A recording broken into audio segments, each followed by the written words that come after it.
Coba kita lihat dulu ya. Kita live-kan dulu ya teman-teman ya di YouTube ya.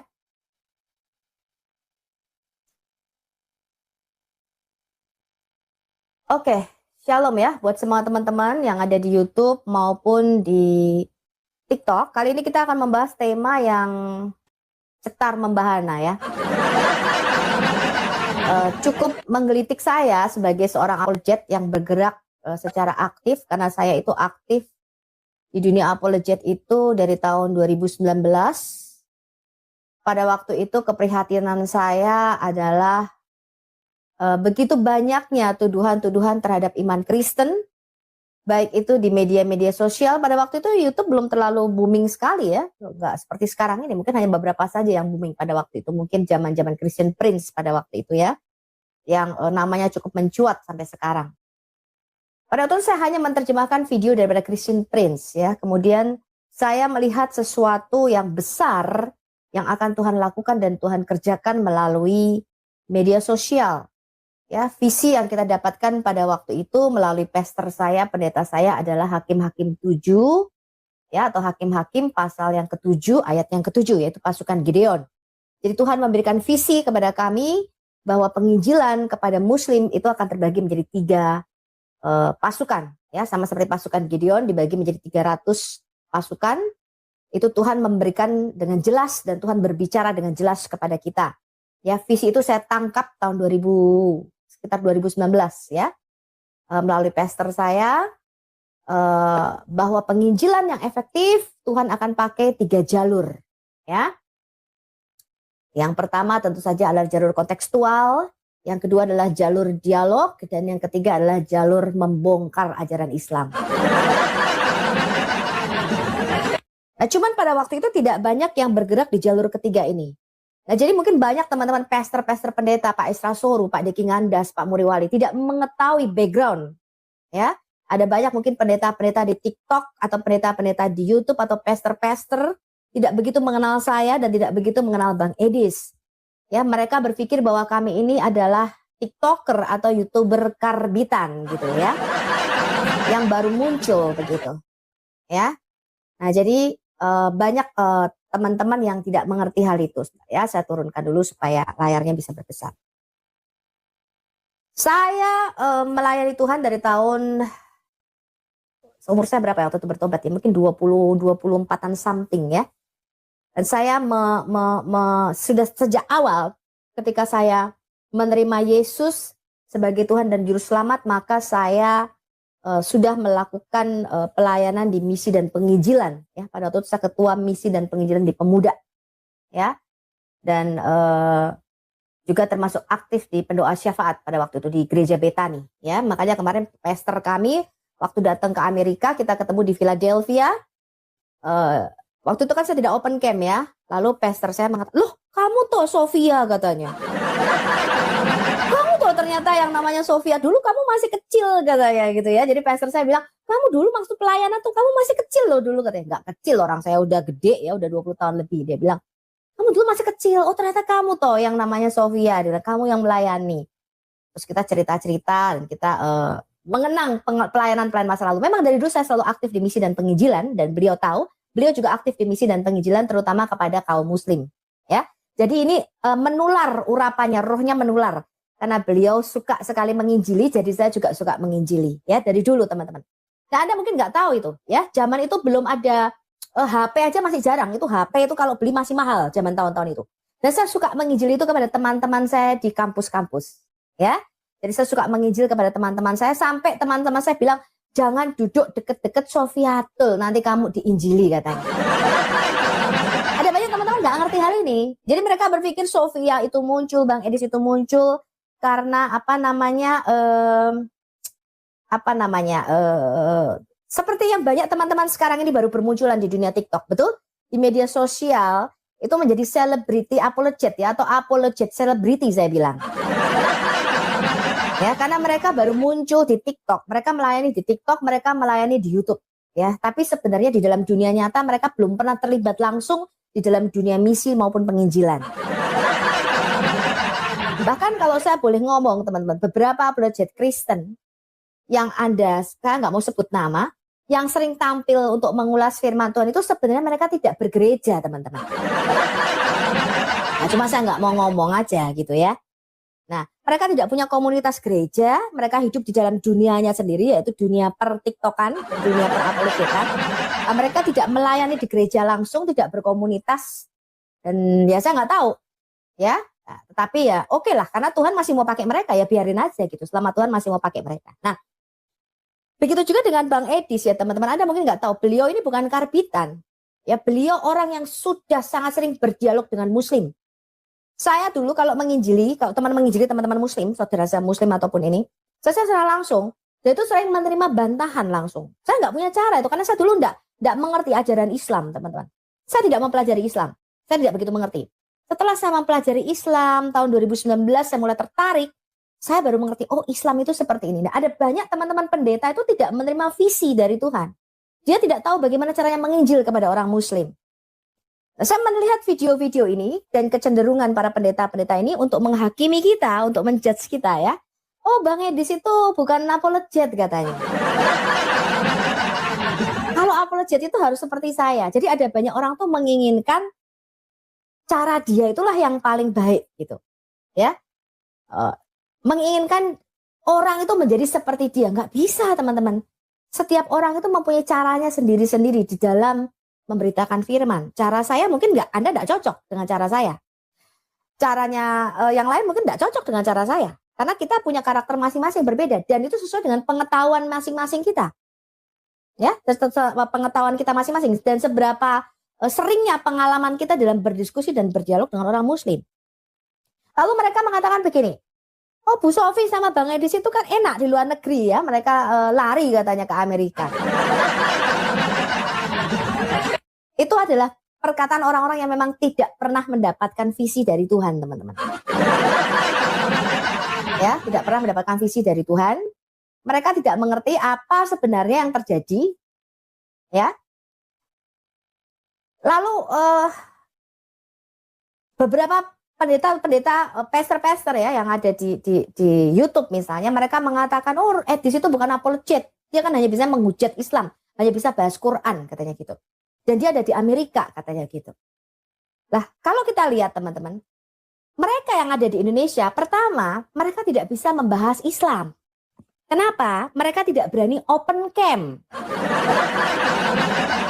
Makanya kalau Anda lihat kerusuhan-kerusuhan dan keributan yang kemarin itu terjadi beberapa, itu karena orang beda pemahaman, beda interpretasi tentang Alkitab, beda pandangan teologis, lalu mereka saling menjual temannya masing-masing, betul? Kenapa? Karena mereka tahu kadrun ini haus akan data-data apologet Kristen. Bahkan orang-orang yang aku Kristen Trinitas itulah yang menjual data-data kami. Saya kasih tahu Anda teman-teman, saya kasih tahu Anda, ini saya rekam di YouTube. Selama 7 tahun saya berapologet, aktif secara aktif, baik dulu mau tuh di StreamYard maupun di Zoom, sekarang di TikTok dan di YouTube, ya. Hanya orang-orang Kristen yang berpaham Trinitas lah yang mengancam untuk menyebarkan foto saya, nama saya, alamat saya. Itu hanya orang Kristen yang pahamnya Trinitas. Saya kasih tahu Anda, nama-namanya masih ada sampai sekarang, orangnya masih aktif. Orangnya beberapa masih aktif di TikTok. Beberapa tidak terlalu aktif. Satu sudah meninggal teman-teman ya. Itu orang-orang yang dekat dengan saya. Kenapa? Karena kita melayani bersama-sama. Kita melayani. Kalau nggak melayani bersama-sama, dari mana mereka? Betul sekali itu, ya. Salah satu inisialnya yang disebutkan itu, ya. Nah, karena mereka aktif, mereka melayani. Jadi mereka tahu saya. Saya kan tidak berteman WA-an atau nomor WA saya itu kan tidak ada di kadrun, teman-teman. Hanya ada di teman-teman Kristen saja, ya. Sehingga orang-orang inilah yang tadinya menjadi teman sepelayanan kami, menjadi satu grup dengan saya, satu organisasi dengan saya. Kemudian setelah ada beda pemahaman, beda interpretasi, mereka menjual data-data kami. Itu hanya orang Trinitas. Tidak ada. Saya belum pernah ada orang saksi Yehova, gereja Mormon, bahkan orang gereja setan. Itu yang mengancam saya, teman-teman. Tidak pernah itu, tidak pernah. Satu-satunya yang pernah ngancam saya dari orang Wanes itu cuma Samuel Siahaan. Yang lain orang Kristen Trinitas semua. Ya. Yang mengkhianati kita itu termasuk Rudi Iskariot, itu adalah orang Kristen Trinitas. Ya. Dia mengatakan saya orang Kristen Trinitas. Nah itulah orang-orang yang mengkhianati kami. Termasuk orang di Al-Hayat sendiri. Termasuk orang-orang dekat saya, ring satu saya di Al-Hayat sendiri. Ya, itu orang Kristen Trinitas semua. Ya, semuanya orang Kristen Trinitas. Nah, dari pengalaman itu, ya, saya melihat, menghimbau teman-teman yang berapologet dan masih ada di Indonesia, ya Anda memang sebaiknya tidak membuka kamera, karena kemarin itu kan banyak tuh data-datanya dijual, betul? Ini alamatnya Christian Prince CP Indonesia maksudnya. Fotonya dan sebagainya. Ya, Anda harus berhati-hati karena pengkhianat-pengkhianat itu datangnya dari mana? Ya dari orang-orang dalam sendiri. Betul? Ketika mereka kumpul-kumpul, Bu Winef, Pak Bom-Bom kumpul-kumpul, wah fotonya disebar. Itu siapa yang nyebar? Apa yang nyebar menurut Anda? Ya orang-orang dalam sendiri. Ya emang siapa? Itu orang-orang Kristen sendiri, teman-teman. Kenapa? Karena mereka mempunyai penyakit tadi, iri, dengki, sirik, ya, apapun itulah. Ya, apapun itu. Ya. Nah, itu memprihatinkan saya karena ternyata mereka tidak mempunyai integritas yang baik. Ya, jadi walaupun mengaku orang Kristen tapi jiwanya adalah jiwa Muhammadan atau jiwa Muslim. Mengancam, ya kan?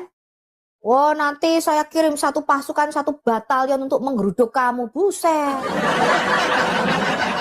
Ini kok jadi premanisme? Saya saja beda tafsiran, beda pemahaman, saya enggak pernah lu ngancam membuka-buka data-data. Enggak pernah. Oleh paspor visa kalian tuh saya pegang. Saya yang ngurus visa kalian ke Amerika. Saya tahu nama-nama asli kalian. Saya tuh yang transfer duit kalian. Saya tuh ngerti nama-nama aslinya. Yang transfer duitnya saya. Kan saya transfer ke rekening kalian. Cuma saya enggak mau seperti itu. Karena apa? Saya menghargai diri saya sendiri. Saya anak Tuhan. Saya bukan kadrun. Jadi kalau beda pemandangan, beda pandangan teologis, kemudian, wah saya buka alamat kamu. Dulu saya pernah ribut sama satu orang katanya. Saya juga lupa itu ributnya masalah apa. Katanya beda pandangan mengenai Masoretic Text dan Septuaginta. Lah karena berbeda pandangan, saya juga lupa itu soalnya apa. Dia mengancam, saya tahu nama kamu Sofiatul, saya tahu alamat kamu, saya buka, saya open nomor kamu. Saya masih di Indonesia pada waktu itu. Nah, kembali ke topik teman-teman. Mereka ini yang mengatakan, oh mereka ini Bang Edis itu melarikan diri ke Amerika dan sebagainya. Itu tidak benar teman-teman. Tidak benar. Ya, kenapa mereka masih ada di Indonesia? Karena kalian tahu ketika mereka berada di Indonesia, mereka tidak pernah membahas tentang Islam. Mereka tidak berani membongkar ajaran Islam. Ya, Anda lihat Pak Esra Soru, saya dikirimi debat videonya Bapak Esra Soru. 4 jam kalau nggak salah, 53 menit kalau tidak salah. Berdebat dengan Kainama. Oh, debat offline nih, offline. Face to face. Apakah berani menyinggung ajaran Islam? Oh, nggak berani teman-teman. 4 jam lebih hanya membahas Yesaya 51 mengenai penyalipan Tuhan Yesus dan bukti-bukti penyalipan Tuhan Yesus. Dia hanya menjawab, ya ini loh bukti penyalipan. Lah Kainama memang kalah di situ. Tapi apakah Pak Esra Soru berani membahas Islam seperti membongkar ajaran Islam seperti yang kami lakukan? Wow.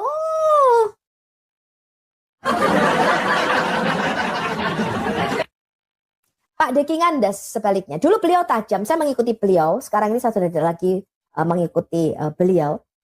Dulu dia tajam ketika membahas tentang agama Islam. Kenapa sekarang mandek teman-teman? Karena beliau pernah didatangi dan diancam oleh Muslim.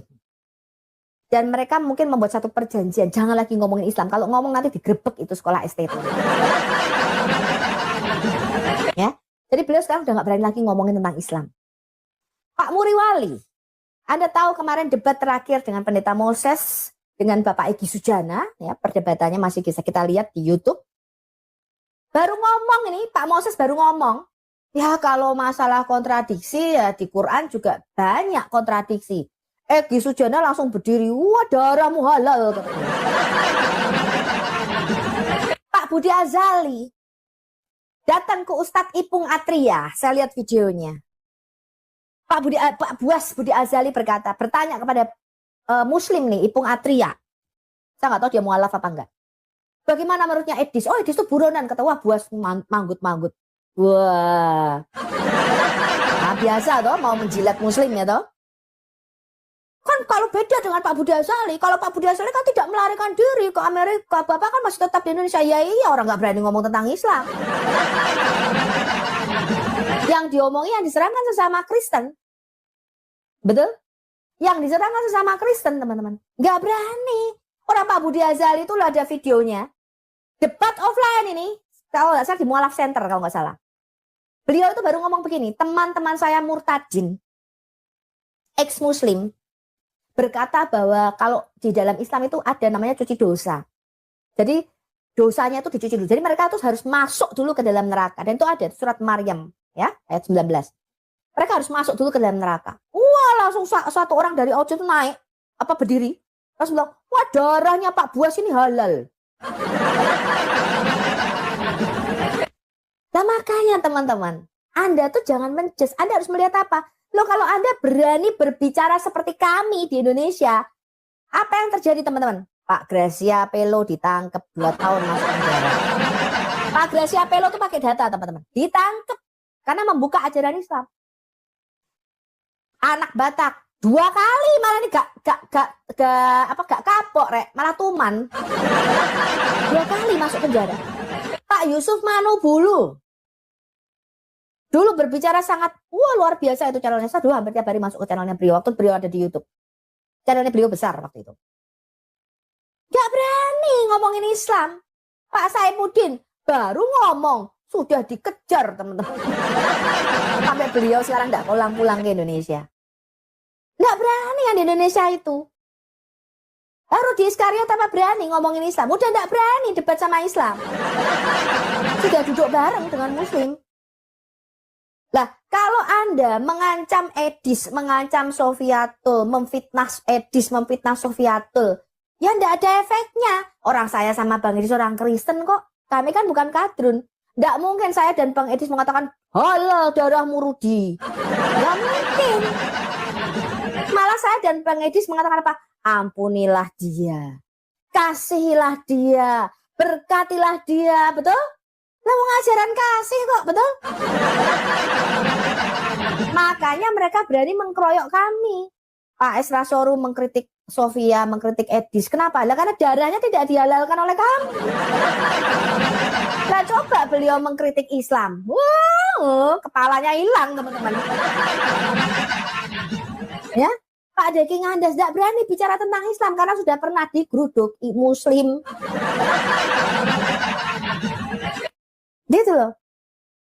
Ya, beraninya bicara tentang siapa? Tentang Edis, tentang saya. Karena tidak mungkin kami seperti ajaran Islam. Kami bukan anaknya syaiton.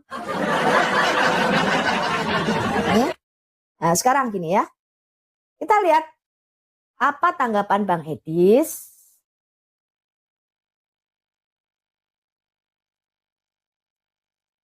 Ya, tentang pernyataan teman-teman yang menginginkan apologetika versi ruwet ya. Maksud saya begini, metode orang itu berbeda-beda, tidak sama. Karena saya menonton, sebagian saya tonton itu. Saya tonton videonya siapa? Saya tonton videonya Deki Gadas, saya tonton videonya MYM, saya tonton sepintas saya tonton, mereka mengkritik, bukan apologet itu bukan apologet.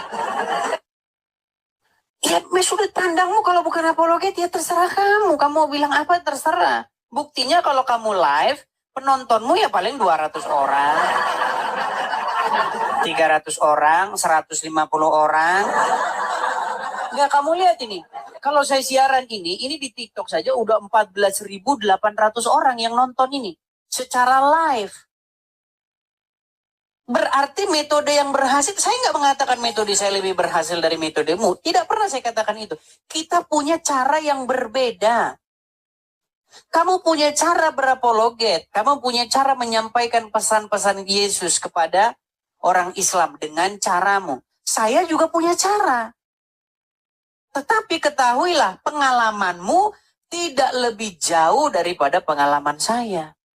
Pengalaman saya menginjil, pengalaman saya memberitakan kebenaran kepada orang-orang Islam, itu sudah 13 tahun. Bahkan saya rumah ke rumah.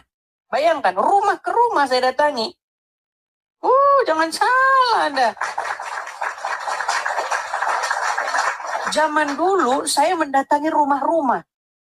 Saya kumpulin banyak orang Muslim. Saya puterin, saya kasih tonton Saya bikin layar lebar. Di kampung itu. Saya bikin layar lebar, saya kasih proyektor, terus mereka nonton film itu, film tokoh terbesar sepanjang sejarah. Ada itu. Anda belum tahu siapa saya. Saya juga ke rumah-rumah, saya ke rumah-rumah, kenalan di jalan. Ketika saya berkenalan ya, entah itu di parkiran saya ngobrol. Biasanya target saya itu biasanya adalah orang-orang Islam yang betul-betul mempelajari agama Islam. Kalau orang-orang Islam awam, sama agamanya saja dia tidak peduli. Nggak peduli. Sholat saja dia tidak pernah.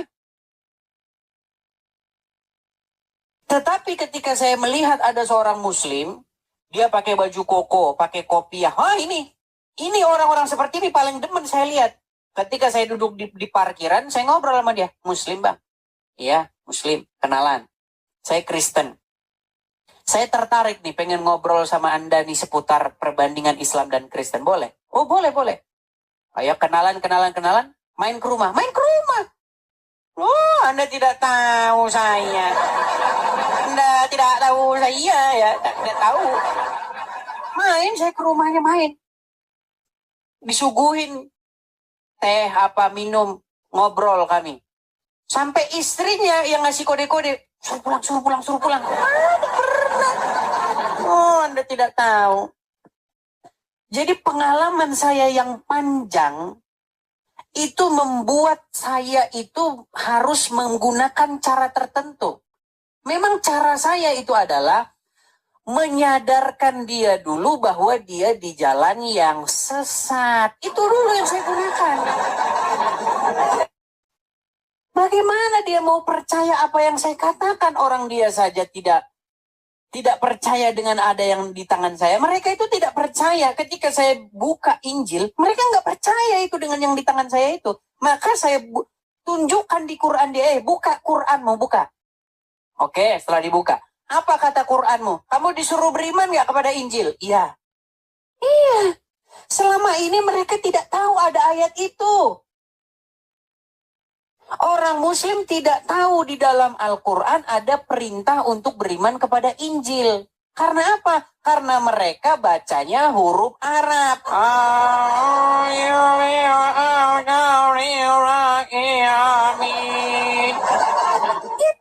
Itu yang saya sadarkan dulu. Itu metode saya. Metode kamu pun tidak saya salahkan. Saya tidak pernah menyalahkan gaya orang. Ini nggak saya salahkan. Orang punya style, punya pengalaman masing-masing. Sehingga punya cara yang sesuai dengan pengalaman mereka. Kamu mengatakan, kamu bukan apolog. Karena kamu membahas Al-Quran terus. Tonton sampai selesai. Setelah saya membahas Al-Quran, saya tutup dengan sebuah pesan. Itu. Oh, gimana kamu? Bilang saja kamu syirik. Bilang saja kamu tidak sanggup mencapai pencapaian apa yang saya capai. Begitu. Ada kamu live, kamu mencapai 14.000 orang begini, ada kamu live sampai begitu.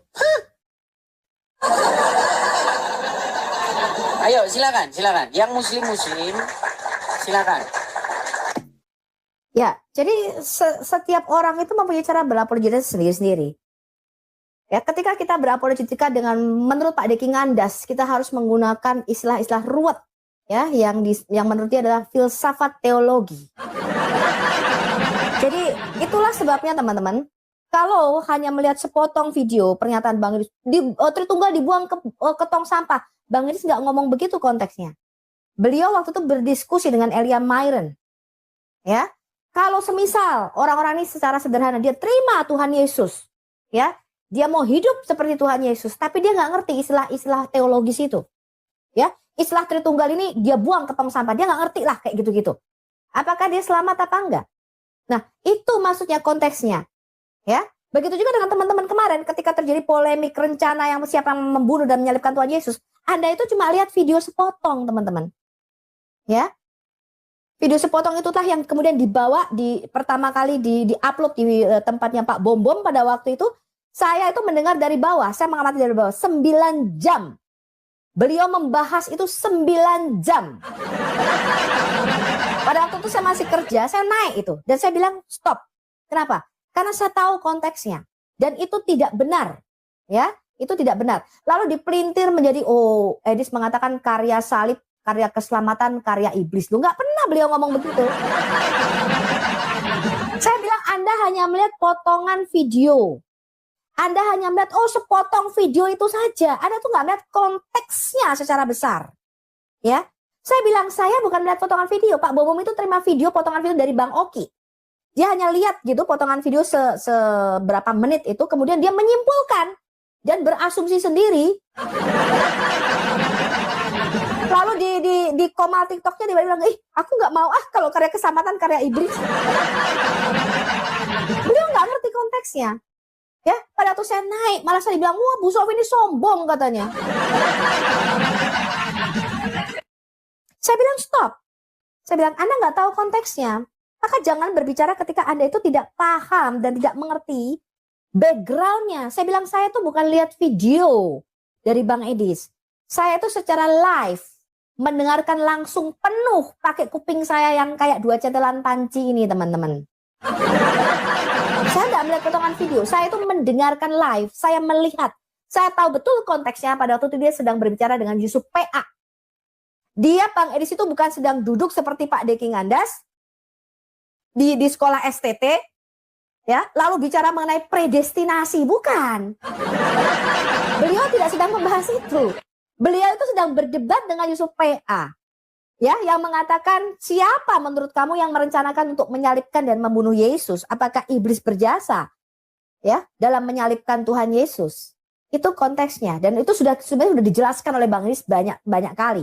Saya nggak tahu nih video yang kemarin kok dihapus sama Bang Edis. Sebenarnya saya mau upload juga, ya. Kayaknya video yang semalam udah saya cari lagi nggak ada. Sebenarnya saya mau ambil potongan pernyataan dia yang cukup penting di dalam video itu, teman-teman. Ya, ini videonya kemarin. Baru beberapa jam lalu sih, tapi ini sudah saya lihat di YouTube beliau udah nggak ada, ya. Nah, sebenarnya ada satu pernyataan yang cukup penting, ya, yang harusnya jangan dihapus, ya. Kalau menurut saya jangan dihapus, ya.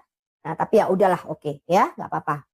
Nah, ini pernyataan sangat penting yang harus kita luruskan nih, ya, karena mindsetnya orang kesini banyak sekali yang memelintir perkataan-perkataan kita.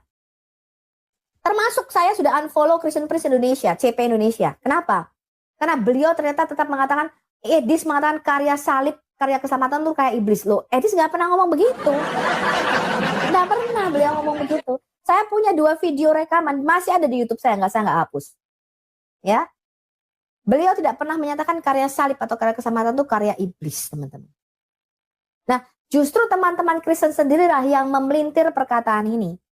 Karena tidak tahu konteksnya, nggak dengerin, pokoknya dengerin dari TikToknya orang, dengerin dari komalnya orang, dengerin dari YouTube-nya orang, lalu dibangunlah asumsi sendiri. Ya.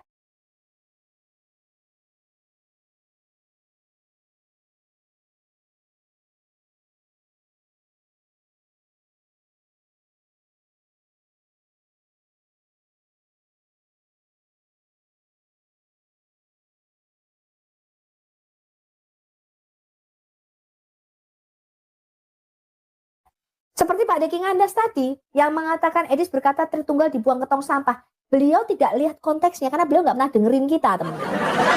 Beliau tidak pernah lihat kita. Cuma dengar-dengar dari orang gitu kan. Ya kan? Dengar-dengar dari orang lalu kemudian diambil kesimpulan sendiri. Ya, diambil kesimpulan sendiri. Ya, nah.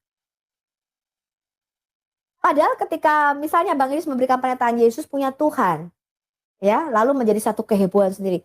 Pak Deki Ngandas itu di dalam video YouTube-nya, saya bisa memperlihatkan video YouTube-nya, juga mengatakan Yesus itu punya Tuhan. Tapi nggak heboh karena penontonnya sedikit, teman-teman. Ya, cuman pernyataannya itu tidak berhenti sampai di situ, tentu saja ada penjelasannya lagi. Dan memang kita harus menjelaskan lagi, nggak berhenti sampai di situ. Apa sih maksudnya Yesus itu punya Tuhan?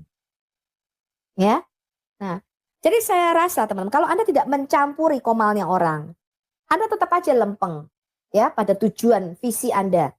Ya, kalau Anda mau dengan istilah-istilah yang ruwet, Anda menginjili teman-teman muslim dengan istilah-istilah homoousios, apa hipostatic union, apa itu monofisit, miafisit, ya monggo silahkan. Kita tidak menyalahkan itu. Tapi apakah itu efektif apa tidak gitu loh. Gitu loh. Kalau itu akhirnya menjadi perdebatan, menjadi keributan, apakah itu menjadi satu penginjilan yang efektif, teman-teman? Apakah itu bisa dikatakan kita menginjili kepada muslim? Dan kita bandingkan dengan apa yang Tuhan Yesus katakan mengenai Injil Kerajaan Sorga. Saya kasih tahu Anda, bagaimana caranya Tuhan Yesus menginjili? Apakah dia menginjili dengan sederhana? Atau dia menginjili dengan istilah-istilah yang ruwet? Ketika Tuhan Yesus berbicara mengenai Injil Kerajaan Sorga, Tuhan Yesus mengatakan begini, Bapa, aku bersyukur kepadamu sebab engkau menyembunyikan itu bagi orang-orang yang bijak, yang pandai. Tapi engkau membukakannya bagi orang-orang yang sederhana. Injil Kerajaan Sorga ini harus kita sampaikan dengan bahasa yang orang mengerti, teman-teman. Makanya Yesus itu kalau berbicara dalam perumpamaan. Kenapa dia selalu berbicara dalam perumpamaan? Yesus tidak pernah menggunakan kata-kata homoousios. Ya, apalagi kemarin Kiamat bertanya kepada saya, Bu Sofi ini pandangannya adalah kalsedon atau non kalsedon katanya. Dia sudah mulai membuat polemik-polemik sendiri yang menyebabkan pertengkaran, teman-teman. Oh, kalsedon masuk surga, non kalsedon masuk neraka. Nah, pernyataannya Bang Edis itu tadi penting sekali. Ya, bahwa ujian lulus sekolah teologi itu berbeda dengan ujian apa? Masuk ke dalam kerajaan surga.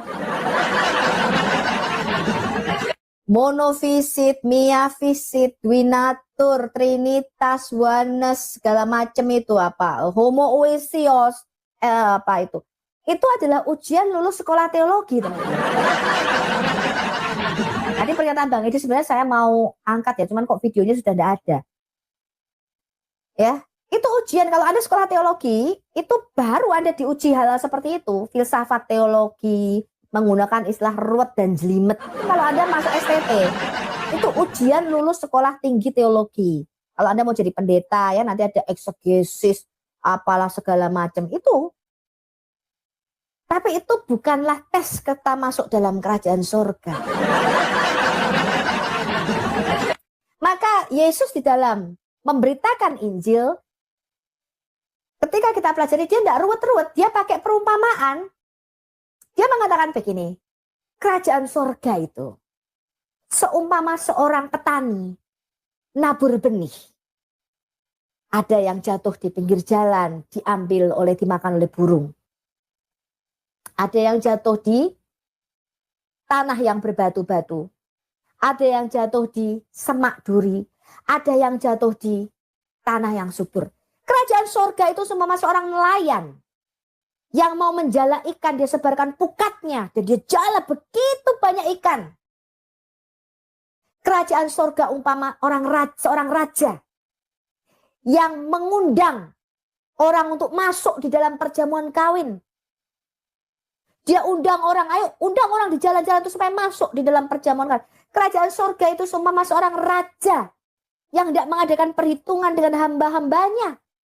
Yang satu orang dikasih 5 talenta. Ini bicara duit nih. Satu orang dikasih 2 talenta. Satu orang dikasih 1 talenta.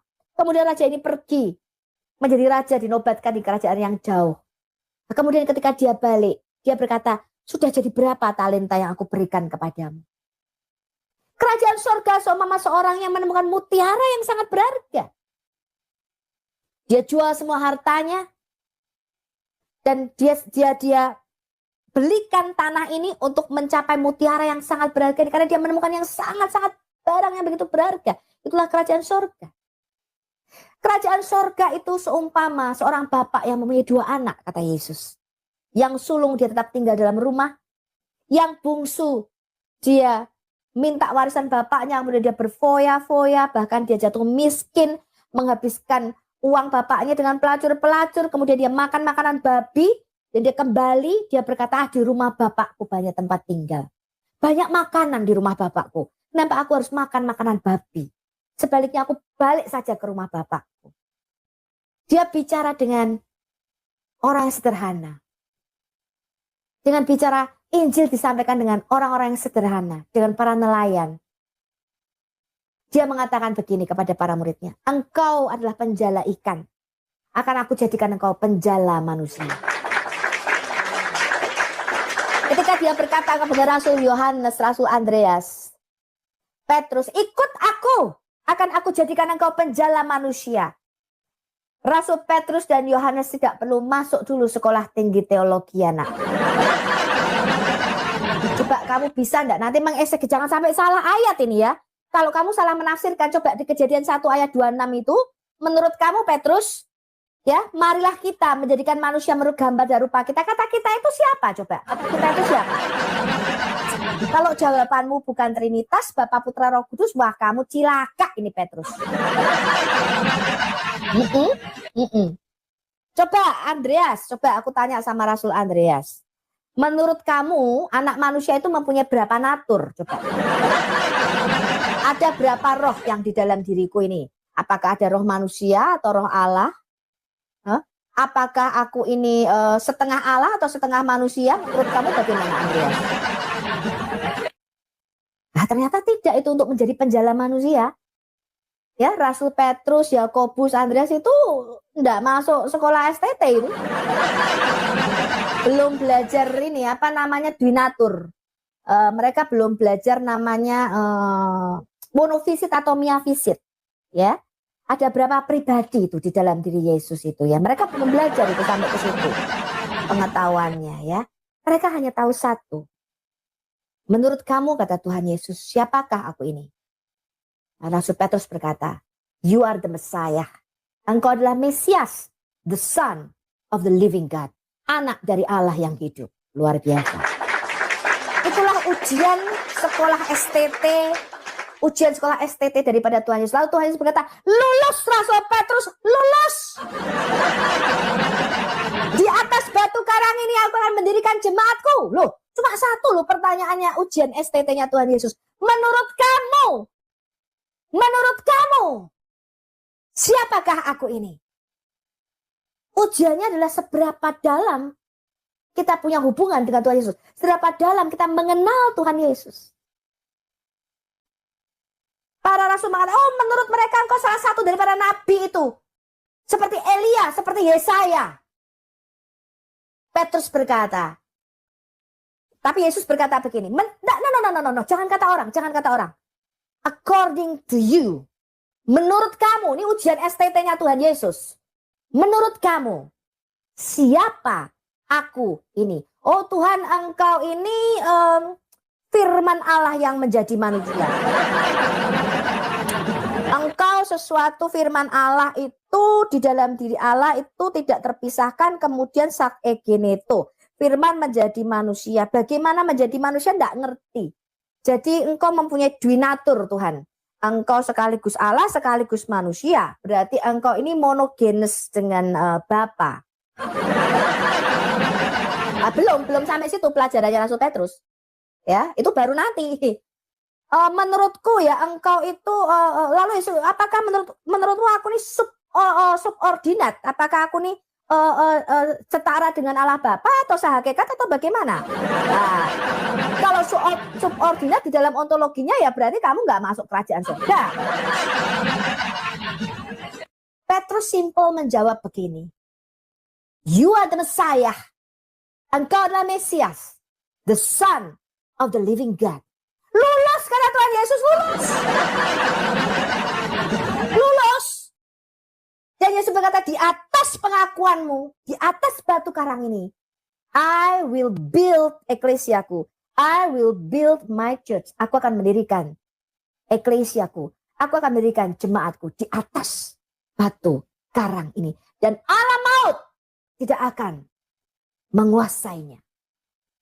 Loh ki piye iki belum ujian STT loh iki wis lulus. Iki kita belum tahu apakah Rasul Petrus Yakobus itu Kalsedon apa non Kalsedon, itu kita belum tahu loh ini.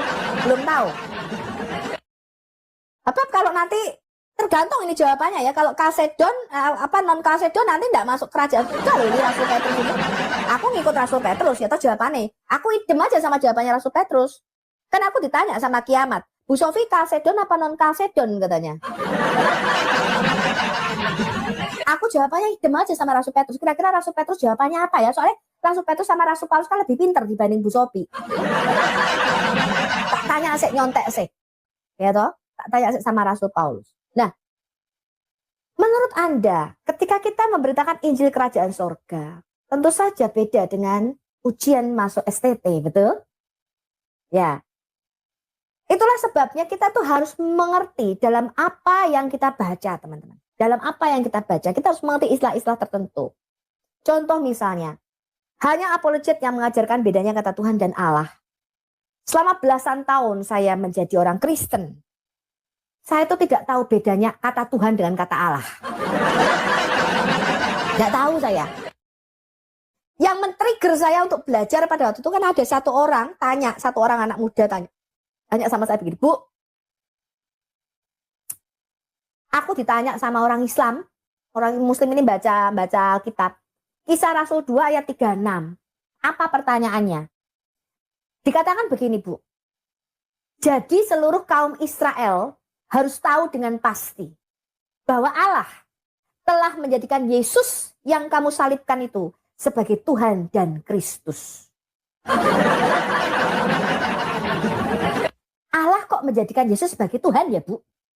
Tuhan kok diangkat ya sama Allah? Saya itu tidak tahu, orang di gereja tidak pernah diajarin kok kayak begitu. Saya bahkan tidak tahu kata kurios. Itu sepadan dengan kata Lord atau kata Gusti atau kata Rob. Tidak ngerti saya. Taunya tuh Tuhan itu ya Allah, Allah itu ya Tuhan. Makanya kalau saya mengajar di gereja, ketika saya tanya siapa Yesus itu, ini mayoritas ya gereja Kristen Trinitas, itu menjawab Yesus itu adalah Allah Bapa, teman-teman. Lalu saya tanya, berarti yang disalibkan itu Bapa? Iya. Itu mayoritas itu, mayoritas. Mayoritas itu gereja Kristen Trinitas. Itu pengalaman saya. Makanya nggak heran, saya pernah mendengarkan dari bawah Komal Wanes. Orang Wanes itu bereforia. Mereka bilang begini, kita ini gampang loh menyebarkan paham Wanes ini. Kenapa? Karena saya udah masuk ke gereja-gereja Trinitas. Sekalipun gereja Trinitas, tapi mereka tuh pahamnya sama kayak kita Wanes. Mereka itu ngertinya Yesus itu adalah Bapa. Dan saya tidak menyangkal itu betul itu. Betul. Ya, betul. Karena saya dulu ada salah satu teman saya berapologet waktu itu. Kita kan berapologet sama orang Unitarian, orang Wanes pada waktu itu ya, gempur Muslim. Apa itu kita masih akrab satu sama lain. Masih satu komal saya sama si Samuel Siahaan itu. Namanya Niken. Saya tanya, loh kamu kok kamu bisa paham tuh Wanes itu kamu tuh gerejanya apa? Dia bilang GBI di Bandung di bawah Pak Niko Noto Raharjo. Saya ini aneh. Karena tim kami, pelayanan apologetika kami mengajar di GBI di gerejanya Pak Niko Noto Raharjo. Mungkin bukan di Bandung, waktu itu di Jakarta. Itu pahamnya Trinitas itu GBI-nya Pak Niko. Lah kok bisa di akar rumput ini jadi orang-orangnya Wanes itu? Tapi saya nggak heran. Kenapa? Karena ketika saya mengajar juga di gereja-gereja Trinitas, termasuk di Amerika sini teman-teman, mereka memang berpaham Wanes. Mereka mengatakan ya itu Yesus tuh ya Bapa itu. Makanya orang Wanes euforia. Wah kita ini nggak perlu mendirikan kenapa? Kalian tahu nggak? 50% orang Kristen Trinitas itu pahamnya Wanes loh. Pahamnya Wanes. Bahkan ketika saya tanya, coba Trinitas itu apa? Mereka menjelaskannya itu Unitarian modalisme, berpaham oneness modalism. Mereka menjelaskan ya, saya seperti saya nih, kadang-kadang di rumah jadi ibu, di kantor jadi karyawan, nanti di lingkungan jadi ketua RT, begitu cara menjelaskan. Itu namanya Unitarian modalisme, itu paham oneness, teman-teman. Tapi gerejanya Trinitas. Nah, kenapa? Pengalaman saya sendiri, teman-teman, saya belasan tahun menjadi orang Kristen, gereja saya itu sama sekali tidak pernah menjelaskan apa itu Trinitas. Saya sendiri mengalami. Sampai saya belajar Trinitas itu sebenarnya apa? Saya sendiri nggak ngerti. Nggak ngerti saya. Karena gereja saya belasan tahun jadi orang Kristen, teman-teman. Dari umur piro ya kok. Aku bertobat ya suwi juga ya, teman-teman. Tapi nggak pernah diajari Trinitas. Gereja saya tuh nggak pernah ngomongin Trinitas. Secara mendetail dan secara mendalam. Tuh, teman-teman bilang, saya juga baru tahu di TikTok. Iya. Sampai saya belajar Trinitas itu apa? Karena pada waktu itu ketika orang oneness mengatakan Trinitas ini 3 Tuhan, ini politeisme. Saya waktu itu masih 1,1 streamyard atau 1 Zoom dengan Aderion pada waktu. Dia kan gereja ortodoks. Saya bilang, nah Trinitas ini politeisme 3 Tuhan, 3 Allah. Wah, berarti aku sesat loh. Berarti aku sesat, aku menyembah 3 Allah. Saya sudah mau mualaf jadi oneness pada waktu itu, teman-teman. Saya tuh sudah mau mualaf jadi oneness. Sampai akhirnya tuh saya belajar dari nol. Trinitas itu apa sebenarnya? Trinitas itu apa? Sampai saya tuh belajar. Kalau saya mengajar di gereja-gereja, ketika saya tanya Trinitas itu apa, 100% ini dari semua denominasi. Karena ketika kami mengajar apologetika itu dari banyak denom. JKI, GPDI, apalagi ya tutup Rehobot kalau nggak salah. Macam-macam semua denom, GKI. Semua mengatakan Trinitas itu 3 in 1. Padahal 3 in 1 itu kopi torabika, teman-teman. Ya toh?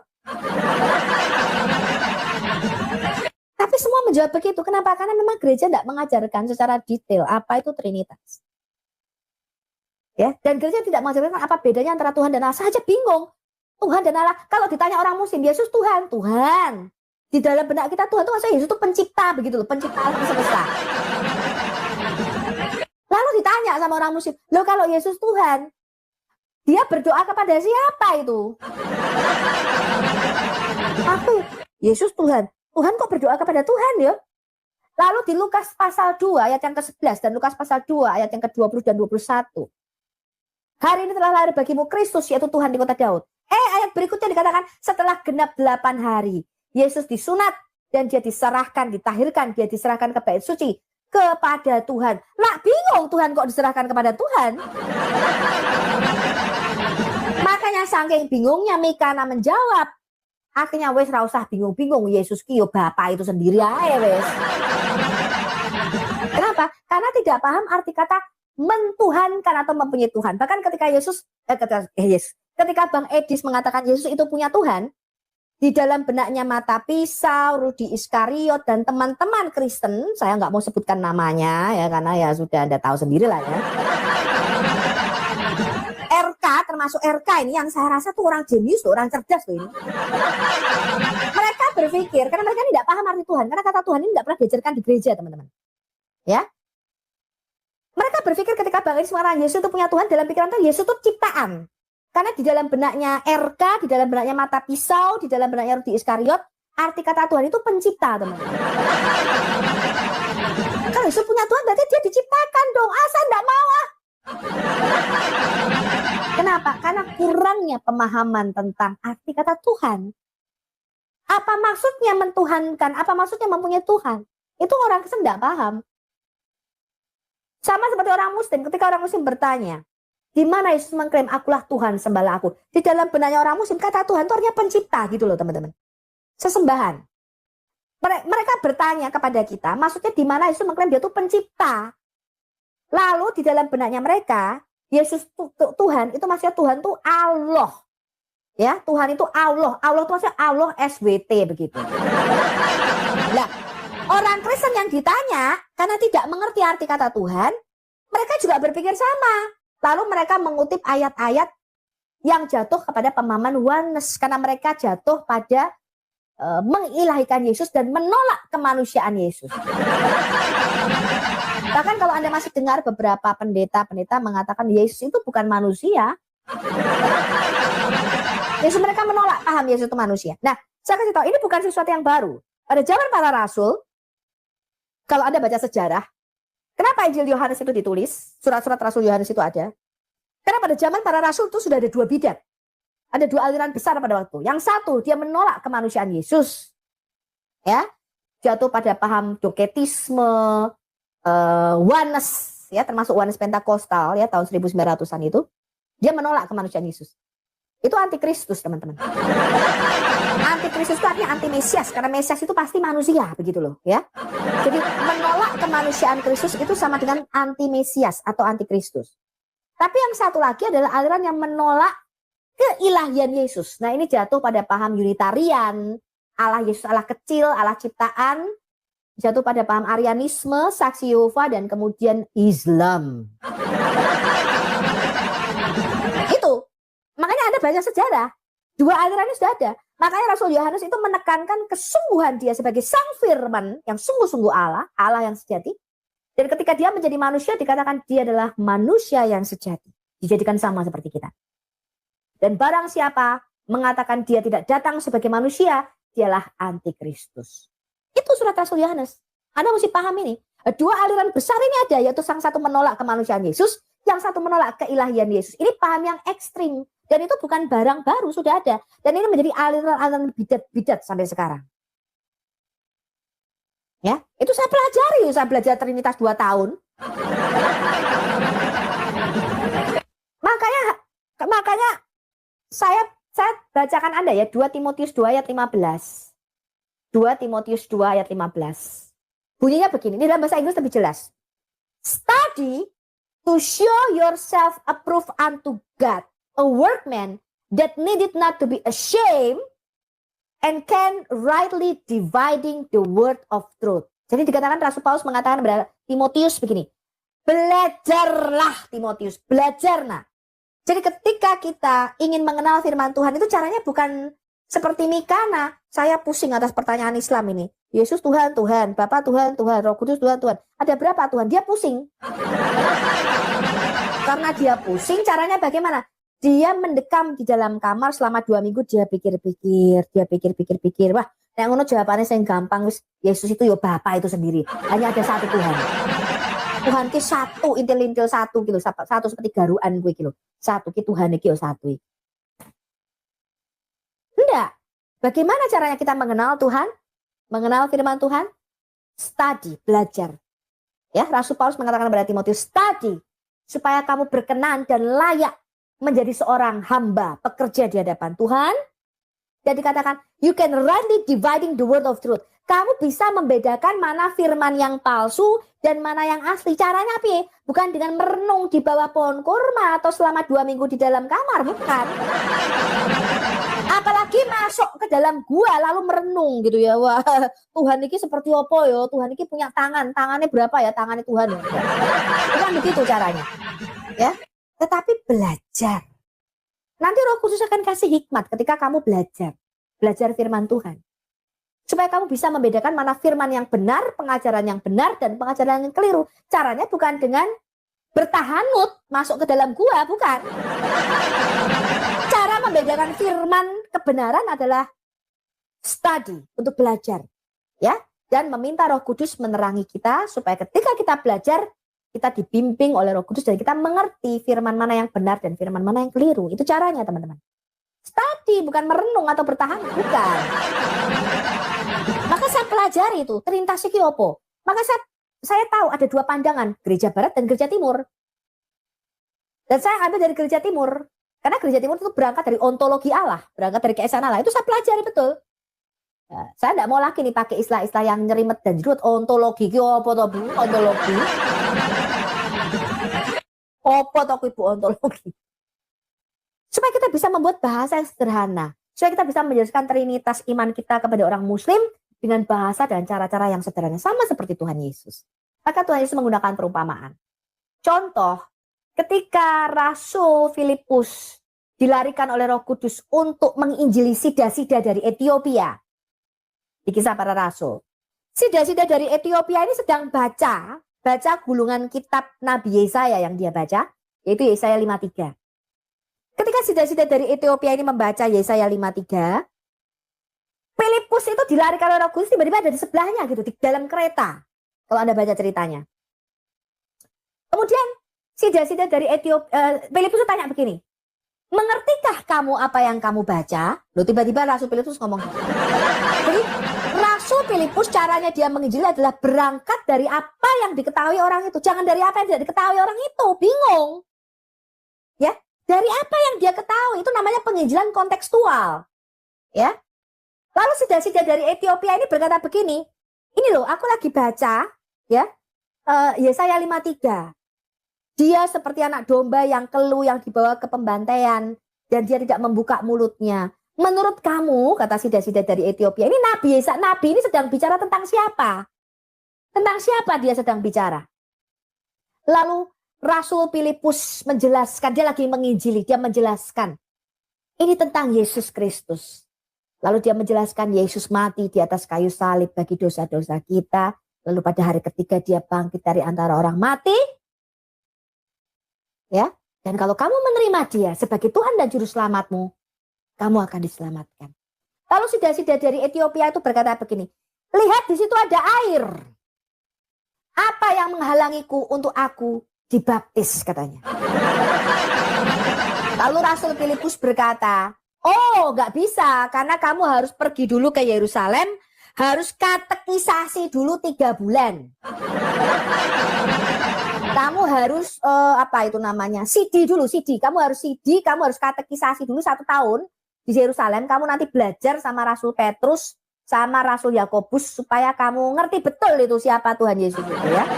Nggak bisa langsung dibaptis, nggak bisa. Kamu harus katekisasi dulu 1 tahun ya. Kamu nanti ke Yerusalem, tak kasih surat rekomendasi, nanti ketemu Rasul Petrus dan kamu CD dulu apa namanya katekisasi dulu 1 tahun. Nah, nanti kamu belajar mengenai siapa itu Roh Kudus, kamu belajar mengenai kedatangan Yesus yang kedua kali, kamu nanti belajar dulu mengenai eskatologis.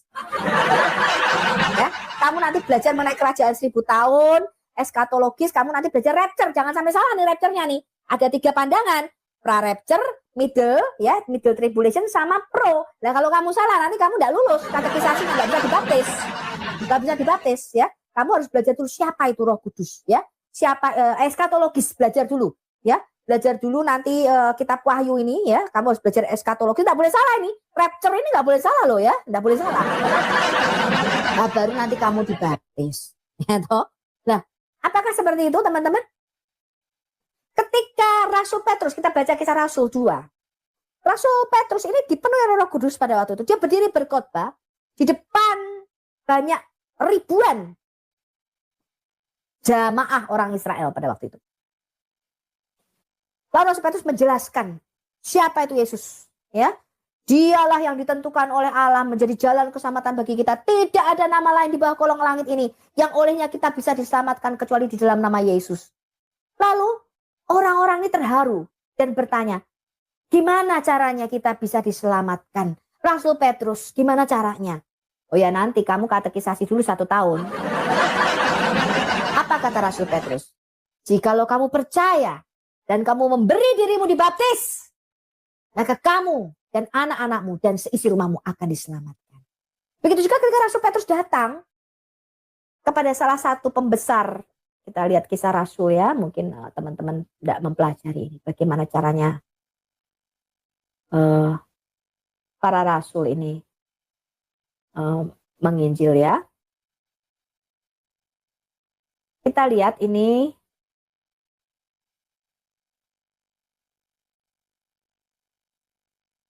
Kisah Rasul 11 ya. Petrus di rumah Cornelius. Nah, Cornelius orang Yunani. Ketika Petrus mendapatkan penglihatan bahwa dia harus menginjili satu keluarga ini, yaitu keluarga Cornelius, dia pergi ke situ. Lalu dia mengatakan, aku akan menyampaikan kepadamu suatu berita, kabar sukacita, yang akan mendatangkan keselamatan bagimu dan bagi seluruh isi rumahmu. Ketika Rasul Petrus berbicara, dia lagi khotbah ini. Roh Kudus turun atas Kornelius dan seluruh keluarganya. Ya, maka teringatlah aku akan perkataan Tuhan. Yohanes membaptis dengan air, tetapi kamu dibaptis dengan Roh Kudus. Lalu, pada waktu itu, saat itu juga, maka Kornelius dan keluarganya menyerahkan diri untuk dibaptis. Ya, untuk dibaptis. Saat itu juga langsung dibaptis. Nah, apa yang menyebabkan kita menghalangi Muslim untuk masuk dalam kerajaan surga? Ya saya kita sendiri juga. Kita sendirilah yang menghalangi mereka untuk masuk dalam kerajaan surga. Gitu loh teman-teman. Padahal sebenarnya tidak sulit-sulit amat sih sebenarnya. Ya. Ketika Yesus menginjil kepada wanita Samaria di Yohanes pasal 4. Wanita Samaria ini lagi nimba air. Dia mau nimba air. Lalu Yesus bertanya, berikanlah kepadaku air. Tuhan, apakah engkau punya timba? Aku sendiri pakai timbaku, katanya. Lalu Yesus berkata, kalau engkau tahu dengan siapa engkau bicara, engkau pasti akan meminta kepadaku air hidup. Dan aku akan memberikan air hidup yang akan mengalir dan memberikan kepadamu hidup yang kekal. Lalu percayalah wanita Samaria ini kepada Yesus. Aku tahu engkau adalah nabi yang akan datang itu. Engkau adalah Kristus yang akan datang ke dalam dunia. Aku tahu itu. Ya. Lalu dia pergi ke kampungnya, pulang ke kampungnya dan memberitakan ini loh Yesus ini jadi seorang penginjil, jadi seorang penjala manusia. Gak rumit-rumit sekali, tidak rumit teman-teman. Gak rumit. Apakah wanita Samaria ini kemudian harus belajar istilah-istilah tertentu di dalam filsafat-filsafat teologi? Tentu saja tidak, orang dia gak ngerti. Ini cuma wanita yang sehari-hari kerjaannya ya mungkin ibu rumah tangga atau dia berjualan atau apa kita nggak tahu, ya. Dan dia tidak mengerti itu istilah homoousios, kalsedon, non kalsedon, monofisit, miafisit. Bahkan mungkin wanita ini saya yakin dia tidak mengerti apa itu trinitas. Apakah kamu tahu apa itu trinitas? Coba tanya sama wanita Samaria, tentu saja tidak tahu. Tapi Tuhan menjadikan dia penjala manusia. Dan Tuhan Yesus tidak mengkondem, tidak mengutuk dia. Nah, pengetahuan itu berkembang. Dan bagaimana caranya kita mengenal, ya, itu harusnya berkembang teman-teman. Itulah bagian daripada kita mengenal Tuhan. Ya, itulah bagian bagaimana kita mengenal siapa firman Allah itu dengan benar. Dan bagaimana cara kita memberitakan Injil itu dengan benar. Nah, jadi ingat ya, terakhir saya katakan, bagaimana caranya lulus masuk tes kerajaan surga? Ujian masuk tes kerajaan surga tentu saja beda dengan ujian sekolah teologi. Karena itu Mikana nggak lulus sekolah teologi. Kenapa? Karena sekolah STT Raja Walinya Trinitas, dia pahamnya oneness. Ya gimana mau lulus? Nah, inilah ujian masuk kerajaan surga. Coba kita lihat. Apabila anak manusia itu datang dalam kemuliaannya, dan semua malaikat bersama-sama dengan dia, maka dia akan bersemayam di atas tahta kemuliaannya. Lalu semua bangsa akan dikumpulkan di hadapan Yesus sang anak manusia itu. Dia menjadi raja, ya, karena dia menggantikan kedudukan Adam. Dan dia, Yesus, akan memisahkan mereka seorang dari seorang, sama seperti gembala memisahkan domba dari kambing. Dan dia akan menempatkan domba-domba di sebelah kanannya dan kambing-kambing di sebelah kirinya. Dan raja itu berkata kepada mereka yang di sebelah kanannya, mari, hai kamu yang percaya konsili Kalsedon. Bukan. Mari, hai kamu yang diberkati oleh Bapakku. Terimalah kerajaan yang telah disediakan bagimu sejak dunia dijadikan. Sebab, kata Yesus, ketika aku lapar, kamu memberi aku makan. Ketika aku haus, kamu memberi aku minum. Ketika aku seorang asing, kamu memberi aku tumpangan. Ketika aku telanjang, kamu memberi aku pakaian. Ketika aku sakit, kamu melawat aku. Ketika aku di dalam penjara, kamu mengunjungi aku. Maka orang-orang benar itu, orang benar loh ini. Orang yang benar ini. Akan menjawab dia katanya, Tuhan, bila manakah kami melihat engkau lapar dan kami memberi engkau makan, atau haus dan kami memberi engkau minum?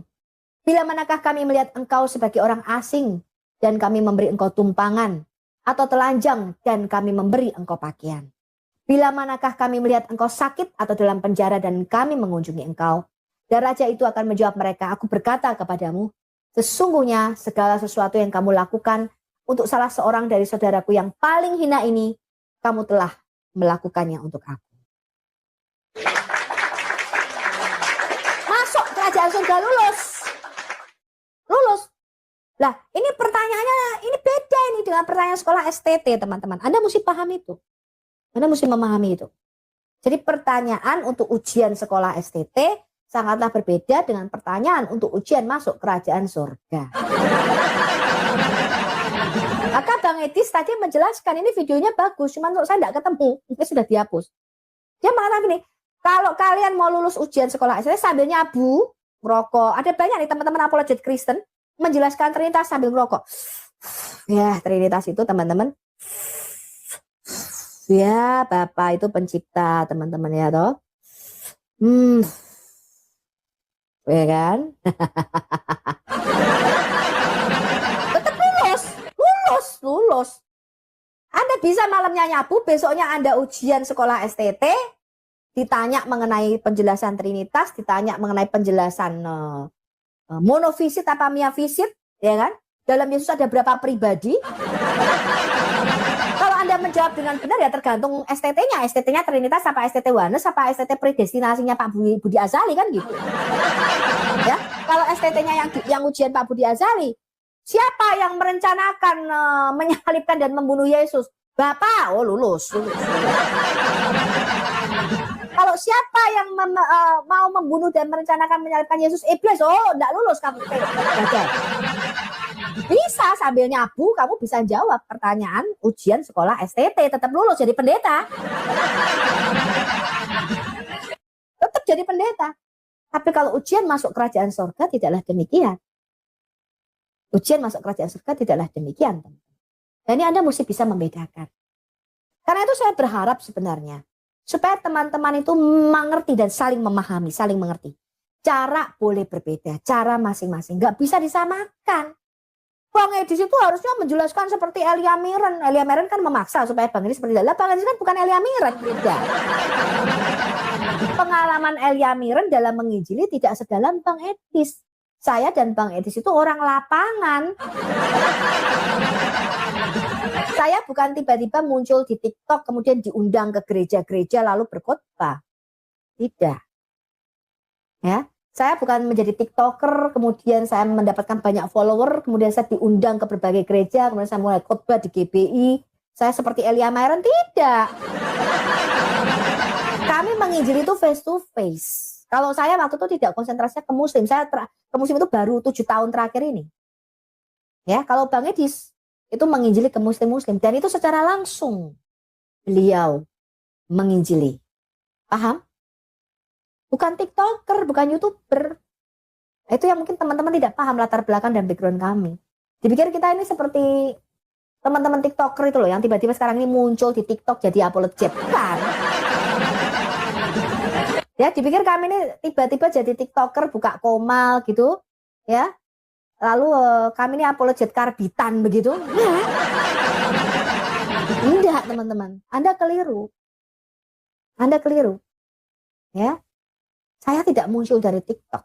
Saya itu melayani di misi dan penginjilan, Departemen Misi dan Penginjilan dari sejak saya masuk Kristen. Ya, dari dulu saya memang di pelayanan misi dan penginjilan. Baru-baru 7 tahun ini saya menjadi seorang apologet. Yang fokus saya adalah bring the true gospel to Muslim. Karena itu panggilan di dalam hidup saya. Begitu teman-teman. Dari dulu memang saya misi dan penginjilan. Gitu loh teman-teman. Ya. Nah, jadi pengalaman kita di dalam menginjili, pengalaman kita di dalam berdialog dengan muslim itu jauh berbeda. Nah, ada banyak orang-orang STT, lulusan sekolah STT ini memang tidak berpengalaman dalam menginjil dengan muslim. Mereka tidak masuk, tidak paham ya. Yang paham itu adalah yang saya tahu nih ya di dunia nyata itu Pak Bang Syair Berdarah. Nah, itu saya angkat jempol.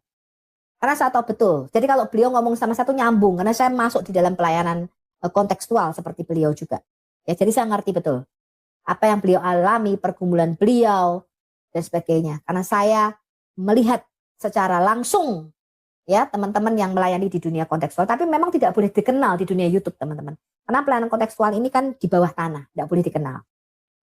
Ya, nah, saya tahu betapa beratnya itu. Ya, makanya nyambung. Kenapa? Karena beliau langsung melayani di lapangan. Makanya Pak Bang Syar benar kan tidak banyak protes tentang Bang Edis. Kenapa? Karena beliau tahu betul apa yang dilakukan Bang Edis dan saya. Beliau memahami betul. Karena beliau itu orang lapangan. Nah ini beda dengan orang yang kebanyakan teori teman-teman. Saya ini orang marketing teman-teman. Saya kasih tahu Anda, saya ini bekerja di dunia marketing berapa belas tahun ya. Cukup lama. Dan antara kalau kita mau sebelum menjual produk nih atau sebelum kita dilepas ke lapangan itu biasanya ada teori dulu. Kita belajar dulu produknya itu namanya product knowledge. Kita belajar dulu. Biasanya 3 bulan ya itu di karantina selama 3 bulan lalu kita pelajari produknya baru kita boleh berjual. Saya kasih tahu Anda teman-teman, apa yang teori disampaikan itu tidak bisa kita praktekkan di lapangan. Teorinya, saya itu product knowledge satu itu juara 2. Saya kalah sama satu orang laki-laki pada itu. Nomor 2 saya product knowledge, ya kedokteran. Lalu saya kan sangat idealis gitu ya. Lalu orang-orang teman-teman saya bilang ini, alah kamu tuh percuma soft juara product knowledge, walaupun product knowledge bagus secara teori pinter. Tapi apa yang kita pelajari ini, tekstual book ini, itu nanti di lapangan, di marketing, itu nggak kepake. Mereka itu cuma pengen kita kasih sponsor duit berapa. Kalau kita kasih sponsor duitnya besar, maka produk kita itu dipakai. Tapi kalau sponsor duitnya nggak ada, produkmu nggak dipakai. Walaupun produkmu itu hebat, katanya begitu. Saya bilang, masa sih? Masa produk kita begitu hebat begini kok berani masa nggak kepake di lapangan. Ternyata betul teman-teman, antara teori dengan apa yang praktek di lapangan itu nggak sama. Teori yang kita terima dengan kita ketika praktek itu nggak sama teman-teman. Di lapangan sangat berbeda. Orang itu bahkan kadang tidak melihat product knowledge kita, tapi kadang orang melihat kejujuran kita, ketekunan kita. Makanya ada orang mengatakan saya kok tidak simpatik lagi kepada beberapa apologet. Tadi barusan ada orang Kristen yang curhat sama kami di Koma. Saya tidak simpatik lagi Bu Sofi melihat ini si nama-nama ini ya, nama si A, B ini kenapa? Karena saya melihat karakternya. Padahal pengetahuannya hebat, mungkin lebih hebat daripada saya. Jadi kadang orang itu teman-teman, sama seperti klien saya membeli produk saya itu kadang-kadang nggak melihat kehebatan saya menjelaskan produk. Dia bilang, aku bahkan nggak ngerti itu kamu jelasin apa katanya gitu. Tapi karena kamu orangnya tekun katanya, kamu tuh orangnya persisten, tekun, kamu jujur, saya percaya sama kamu. Saya percaya, saya beli produk kamu. Cuma itu doang. Padahal dia ngomong sama saya, kamu tuh kalau jelasin produk, aku tuh kadang-kadang nggak mudeng loh, kamu tuh ngomong apa kayak gitu. Itu klien saya bilang begitu. Kamu kalau jelasin produk tuh aku gak mudeng. Oh enggak, kliennya kalian biasa dijelasin produk-produk dengan bahasa-bahasa yang sophisticated. Sama seperti tadi tuh, sama kayak muslim. Kita menjelaskan dengan homo, uisius, duinatur, apa namanya. Mereka gak mudeng. Mereka kadang-kadang cuma melihat karakter kita, teman-teman. Jujur. Ya kan? Dalam memberitakan Injil, jujur. Mereka melihat itu. Mereka melihat ketulusan kita memberitakan Injil. Gak aneh-aneh, gak neko-neko. Mereka melihat kesederhanaan kita di dalam bertanya. Itu mereka bisa tertarik kepada Tuhan Yesus. Sama seperti saya ketika saya menjual produk. Bukan produk tulisnya. Mereka gak mudeng itu. Saya jelasin orang mudeng. Pokoknya aku percaya mbak kamu lah. Kenapa? Mereka tuh melihat sayanya. Bukan apa yang saya ketahui. Begitu juga kita sebagai orang Kristen. Bagaimana caranya ketika orang melihat Kristus di dalam diri kita. Coba bayangkan kalau kita ini mengaku Kristen, saya Kristen Trinitas Tritunggal, tapi menjual data-data apologet Kristen. Nih, lihat ini rumahnya Sopiato, ini nama geruduk, kalian geruduk ke sana. Ketika kita mengaku Kristen, tetapi karakter kita tidak mencerminkan karakter Kristus, tidak makin mirip dengan Kristus kata Bang Edis, tapi makin mirip dengan Muhammad. Saya kasih tahu Anda teman-teman, di dalam hadis-hadis dan di dalam ayat-ayat Quran, Muhammad itu digambarkan sebagai seorang teroris. Kalian tahu nggak itu? Sukanya geruduk. Jadi kalau ada orang nggak sepaham sama Muhammad, Jadi kalau Anda baca itu ya, ada 41 orang yang diperintahkan untuk dibunuh oleh Muhammad. Itu kebanyakan mereka tuh bikin puisi yang mengkritik Muhammad. Jadi mereka tidak sepaham. Pemahaman teologisnya beda dengan Muhammad. Lalu apa kata Muhammad? Bunuh orang ini. Itu diperintahkan oleh Muhammad. Karena beda pemahaman teologis. Nah, ada banyak orang Kristen seperti itu. Ngaku berpaham Kristen, apalagi berpaham Trinitas, tapi karakternya karakter Muhammad. Betul apa enggak? Betul apa ya? Betul apa betul? Bahkan dikatakan di dalam hadis-hadis, ketika mereka mendengar nama Muhammad mau datang ini, Muhammad mau datang ke kotanya, ke desanya, dalam jarak 1 bulan perjalanan jauhnya. Jadi datangnya masih 1 bulan lagi. 1 bulan lagi Muhammad baru datang. Mereka itu sudah diteror dengan ketakutan, teman-teman. Ketakutan mendengar nama Muhammad.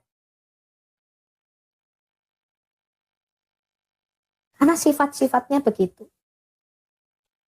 Jadi ada banyak dari kita, saya prihatin ya. Mereka berbicara tentang firman Tuhan 1 kali 24 jam di dalam komal TikToknya, di dalam YouTube-nya. Tapi karakternya adalah karakter-karakter. Ya, saya tidak usah ngomong lah ya teman-teman. Nanti saya bawa 1 batalion pasukan, saya geruduk kamu. Wah. Iki pendeta apa preman nih? Piye coba? Bagaimana coba? Nah, itu yang memprihatinkan saya. Ya. Makanya Bang Edis mengatakan tadi, ujian lulus sekolah teologi sangatlah berbeda dengan ujian masuk kerajaan surga. Betul? Nah, saya sendiri merenungkan, saya kalau sambil nyetir, sambil kerja, saya dengerin. Saya dari bawah tapi saya selalu memantau dan mendengarkan. Kadang-kadang saya nggak bisa naik ke komal. Ya, teman-teman tuh suka kalau saya lewat, suka mau mengangkat saya. Tapi karena saya lagi di luar, nggak bisa saya, teman-teman. Ya, saya hanya bisa dengarkan dari bawah saja. Bisa mengamati dan saya merenungkan. Saya merenungkan itu. Setiap perkataan-perkataan itu saya renungkan. Betul juga ini kata si Edis. Ini ada benar ya kadang-kadang. Yang benar itu adalah bagaimana caranya kita makin mirip dengan Tuhan Yesus. Makin serupa dengan gambaran anaknya. Kok jadi kita makin mirip sama Muhammad? Ya, sudah tukang fitnah. Ya kan? Tukang teror, dalam hal keuangan nggak bisa dipercaya. Ini bagaimana ini? Ya, susah kalau begitu teman-teman, susah. Nggak boleh kayak begitu. Ya, jadi kita sebagai orang Kristen harus memberikan satu teladan yang baik, harus memberikan satu karakter kita yang baik. Harus saling mengampuni. Ya.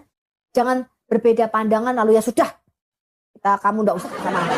Enggak bisa kayak begitu. Ya. Maka Yesus berkata, jikalau kamu saling mengasihi dan kamu saling mengampuni, disitulah dunia akan melihat kamu adalah murid-muridku. Jikalau kamu saling mengampuni dan saling mengasihi. Ya. Kalau ada seorang berbuat salah, bagaimana kata Tuhan? Ampuni dia. Ampunilah dia. Ya. Dan begitu caranya kita hidup menjadi anak-anak Tuhan. Kita hidup menjadi anak-anak Allah. Anak-anak yang membawa damai. Ya. Nah, makanya saya bilang, Yesus memberitakan Injil dengan cara yang sederhana. Maka apa kata Yesus? Bapa, aku bersyukur kepadamu. Karena engkau menyembunyikan itu bagi orang yang pandai dan bijaksana. Tapi engkau membukakan Injil kerajaan surga ini kepada orang-orang yang sederhana, orang-orang biasa. Dan mereka percaya kepada Tuhan Yesus. Mereka percaya dan mereka merubah hidup. Artinya apa? Perubahan hidup inilah yang menjadi dasar kita. Kenapa? Tuhan itu menjadi manusia. Ya, Tuhan Yesus Sang Firman itu menjadi manusia untuk memberikan kepada kita teladan. Satu contoh. Ini loh caranya kamu hidup sebagai Adam yang sejati. Ya. Jikalau kamu mentuhankan Yesus dan mengikuti Yesus menuruti firman-Nya, maka kamu akan mentuhankan Allah Bapa. Dan itu kata Tuhan itu harus kita pahami dengan benar di dalam konteksnya, di dalam Alkitab kita. Nah, kalau kita nggak paham kata Tuhan ya repot. Itu ya teman-teman ya. Saya rasa Saya cukup menjelaskan hal ini. Ya, sekarang kita mau masuk dengan diskusi. Ya, kita mau masuk dengan satu diskusi.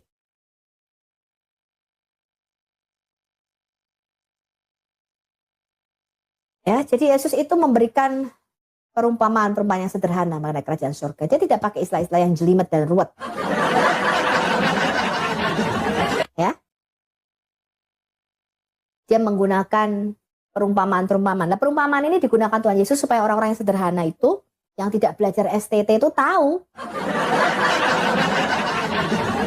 Mereka mengerti. Jadi jangan tersinggung kalau bilang penontonnya etis katanya goblok katanya begitu. Saya melihat komentarnya Nabi 26 ini, ya nggak tahu siapa yang ngangkat dia jadi Nabi ini. Di Pauzang ini mungkin karena apa penontonnya tersedot ke Edis atau bagaimana saya nggak tahu. Kok sekarang makin suka mengomentari Edis.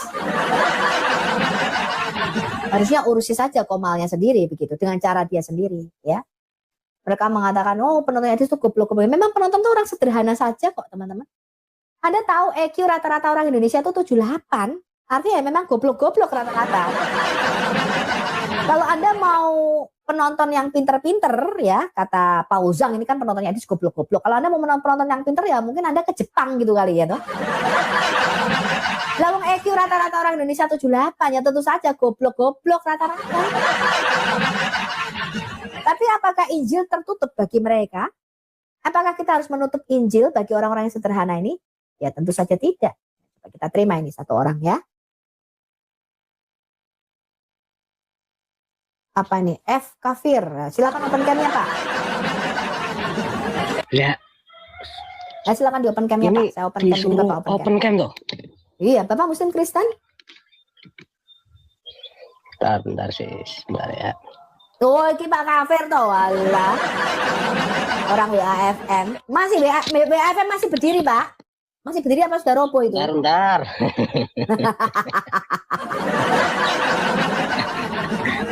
Ya, sedikit teman lama mengambil ya, teman bagian lama. untuk penginjilannya. Iya. Enggak apa-apa di open cam-nya. Ya sedikit mau ambil ambil ini ya, bagian penginjilan. Keren loh ini ya. Khusus untuk teologi ngawur ya. Ya, yang sederhana ini kadang dibilang ngawur. Ya, teman-teman. Ya sis ya. Betul. Kita dibilang bukan apologet katanya Pak, karena mungkin terlalu sederhana. Coba Pak, ini orang-orang pengen open cam nih supaya kita seru nih. Kalau open cam kan seru jadinya. Boleh lah kalau Bapak mau pakai hijab atau apa ya kan. Ya Pak Kafir ini pakai hijab ini udah kayak kiai aja ini. Hafiz masih di Indonesia Bapak. Monggo silakan. Ya. Bentar. Open cam kayak gini boleh ya? Pakai itu aja Pak, pakai apa namanya apa sih namanya?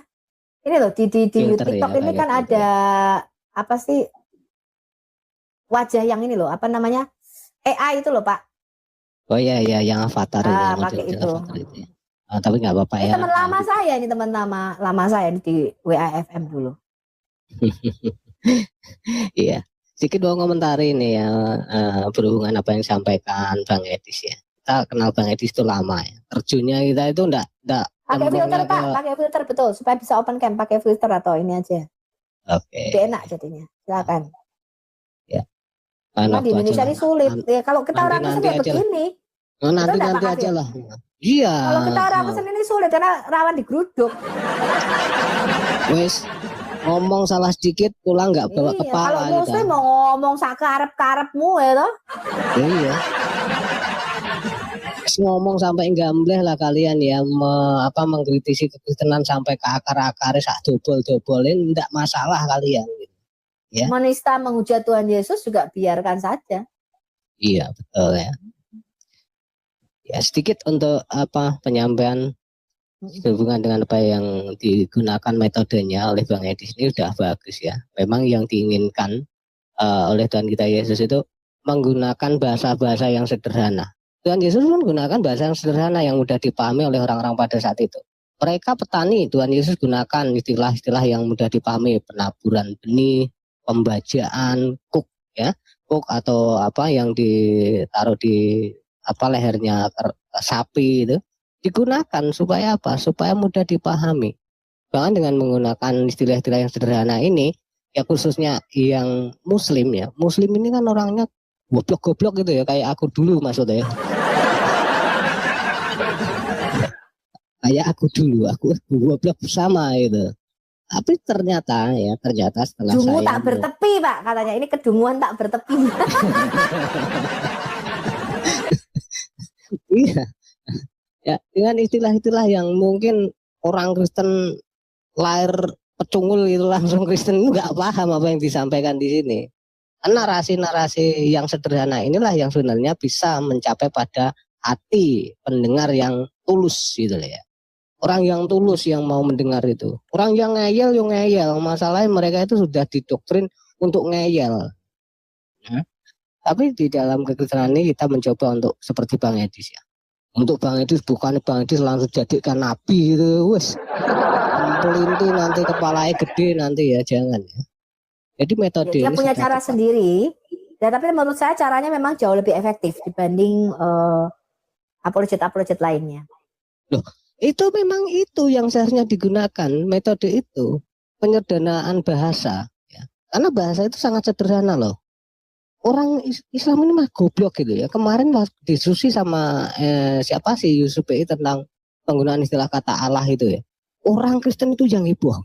Di sini kurang ajar ya. Masa kata Allah di dalam Alkitab kita, Alkitabnya mau dibuang ke sampah ya? Kan paham gitu loh. Narasi awalnya seperti apa, yang mau disampaikan seperti apa. Yang seharusnya marah itu Yusuf PI, bukannya tepuk-tepuk, bukannya ketawa-ketawa. Wong Mangedi itu mau bilang gini loh.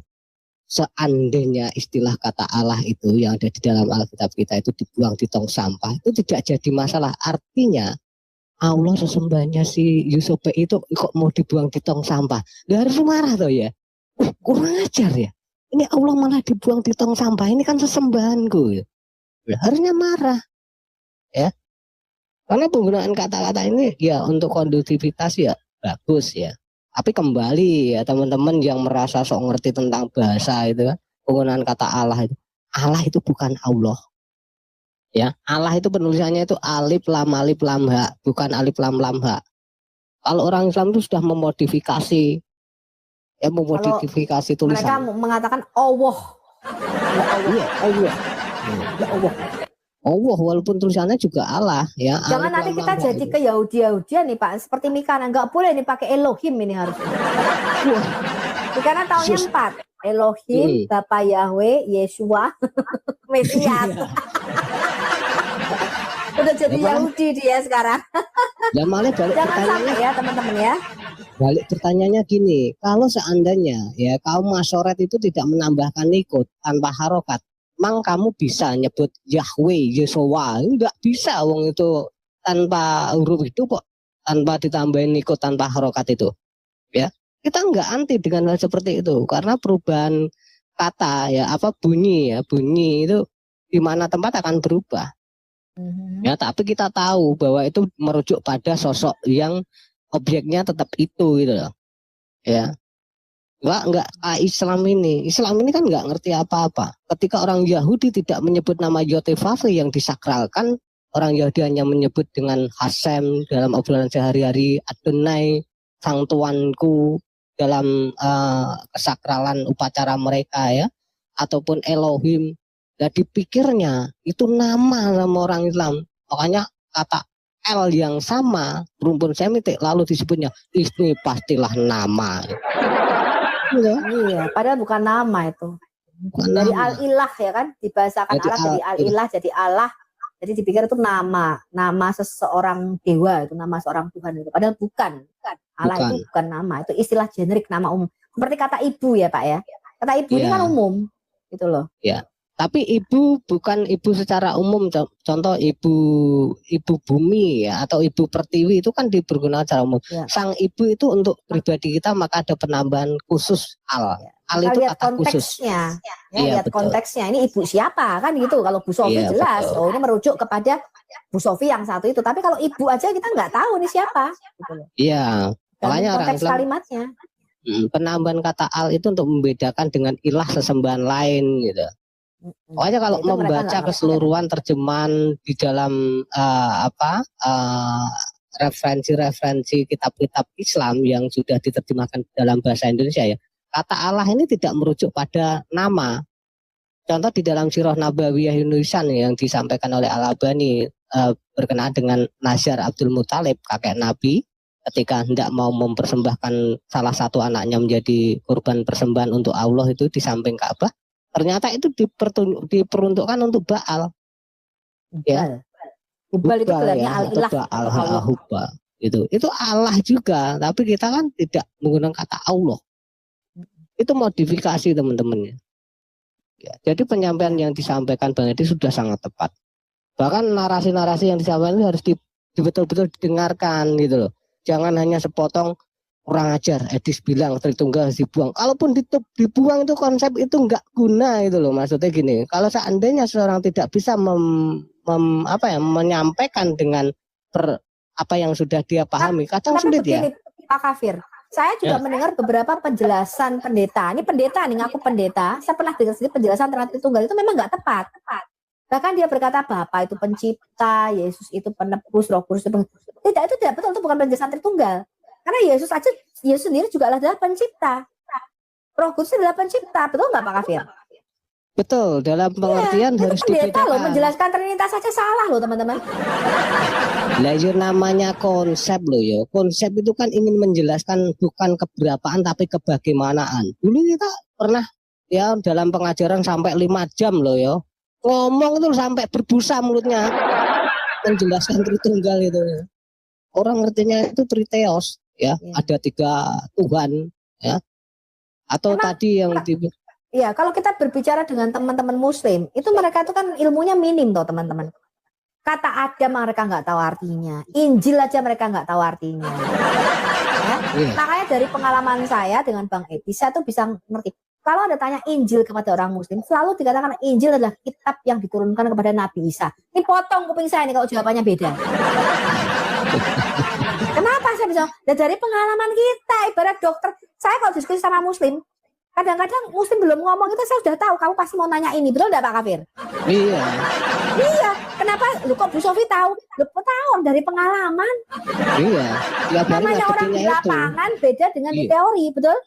Iya, teori itu ngerti-ngertinya itu kok nggak ngerti ya. Ini jam terbang kita itu sudah nemuin banyak orang dengan kondisi sakit yang sama masalahnya gitu loh. Betul. Ya. Anda dan saya ini kan berdialog dengan Muslim hampir setiap hari. Sedangkan mereka ini Cekingan, Muriwali dan sebagainya. Mereka kan tidak pernah, jarang sekali berdialog dengan orang Muslim, Pak. Jadi mereka tuh tidak ngerti. Nggak bersinggungan sama Muslim. Betul, tidak mereka hanya menyampaikan ke jemaat biasa. Jemaat itu sendiri sebenarnya juga masih bingung. Tuhanku berbicara kepada Tuhan. Loh ini Tuhan kok bicara sama Tuhan, Tuhan yang mana gitu. Ya kan? Yeskiel berapa tadi ada yang bicara Yeskiel 7 ayat yang kelima dikatakan bahwa Tuhan Allah, wah ada Allah berarti Allah yang disembah orang Islam. Padahal Allah itu harus dibedakan. Penulisan Allah huruf besar sama Allah huruf kecil ya LAI itu membuat perbedaan seperti itu. Alkitab kita ini edisi khusus ya. Hanya kita yang tahu artinya. Kalau orang Islam coba-coba baca ya pasti ketawa. Nah kita sebagai guru-guru mereka jelaskan artinya apa. Oh Allah yang hurufnya besar semua ini ternyata mengarah pada nama. Tapi Keluaran 7 ayat 1 menggunakan kata yang sama yaitu Allah, tapi kenapa kecil? Ternyata dari teks original aslinya pun itu Elohim, bukan mengarah pada Yotevafe proper name itu gitu. Harus bedakan, jelaskan itu. Ya. Seperti ini Islam nggak ngerti. Ngertinya itu qul huwallahu ahad dan katakanlah Allah itu satu. Satu apa? Satu ekor, satu batang, satu biji. Bingung mereka. Gitu. Dipikirnya satu itu satu mereka nggak tahu artinya Pak. Ya. Bicara ketauhidan, tauhid yang seperti apa?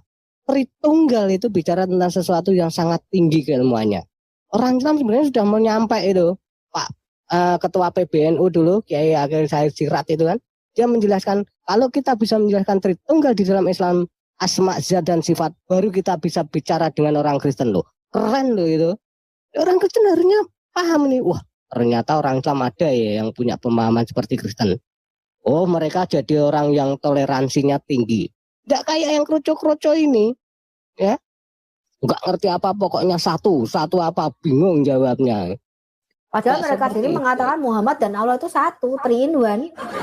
Nah, ya, itu pemahaman dari kelompok dan namanya Mujassimah ya. Kelompok Mujassimah ini menjelaskan kefisikan Allah itu seperti apa. Nur Muhammad digambarkan seperti burung merak, lalu tetesan keteknya keluarlah jadi rasul-rasul, dari air matanya menjadi malaikat-malaikat. Ya, Nur Muhammad ya, kelompok apa? Ya. Apa tadi? Mujassimah ya. Mujassimah. Nah, itu kitabnya namanya Didaike Akbar ya. Kitab alam gaib itu keren itu. Akbar. Aku pernah baca sampai aku itu masuk nggak bisa keluar loh. Alamnya gelap masalahnya.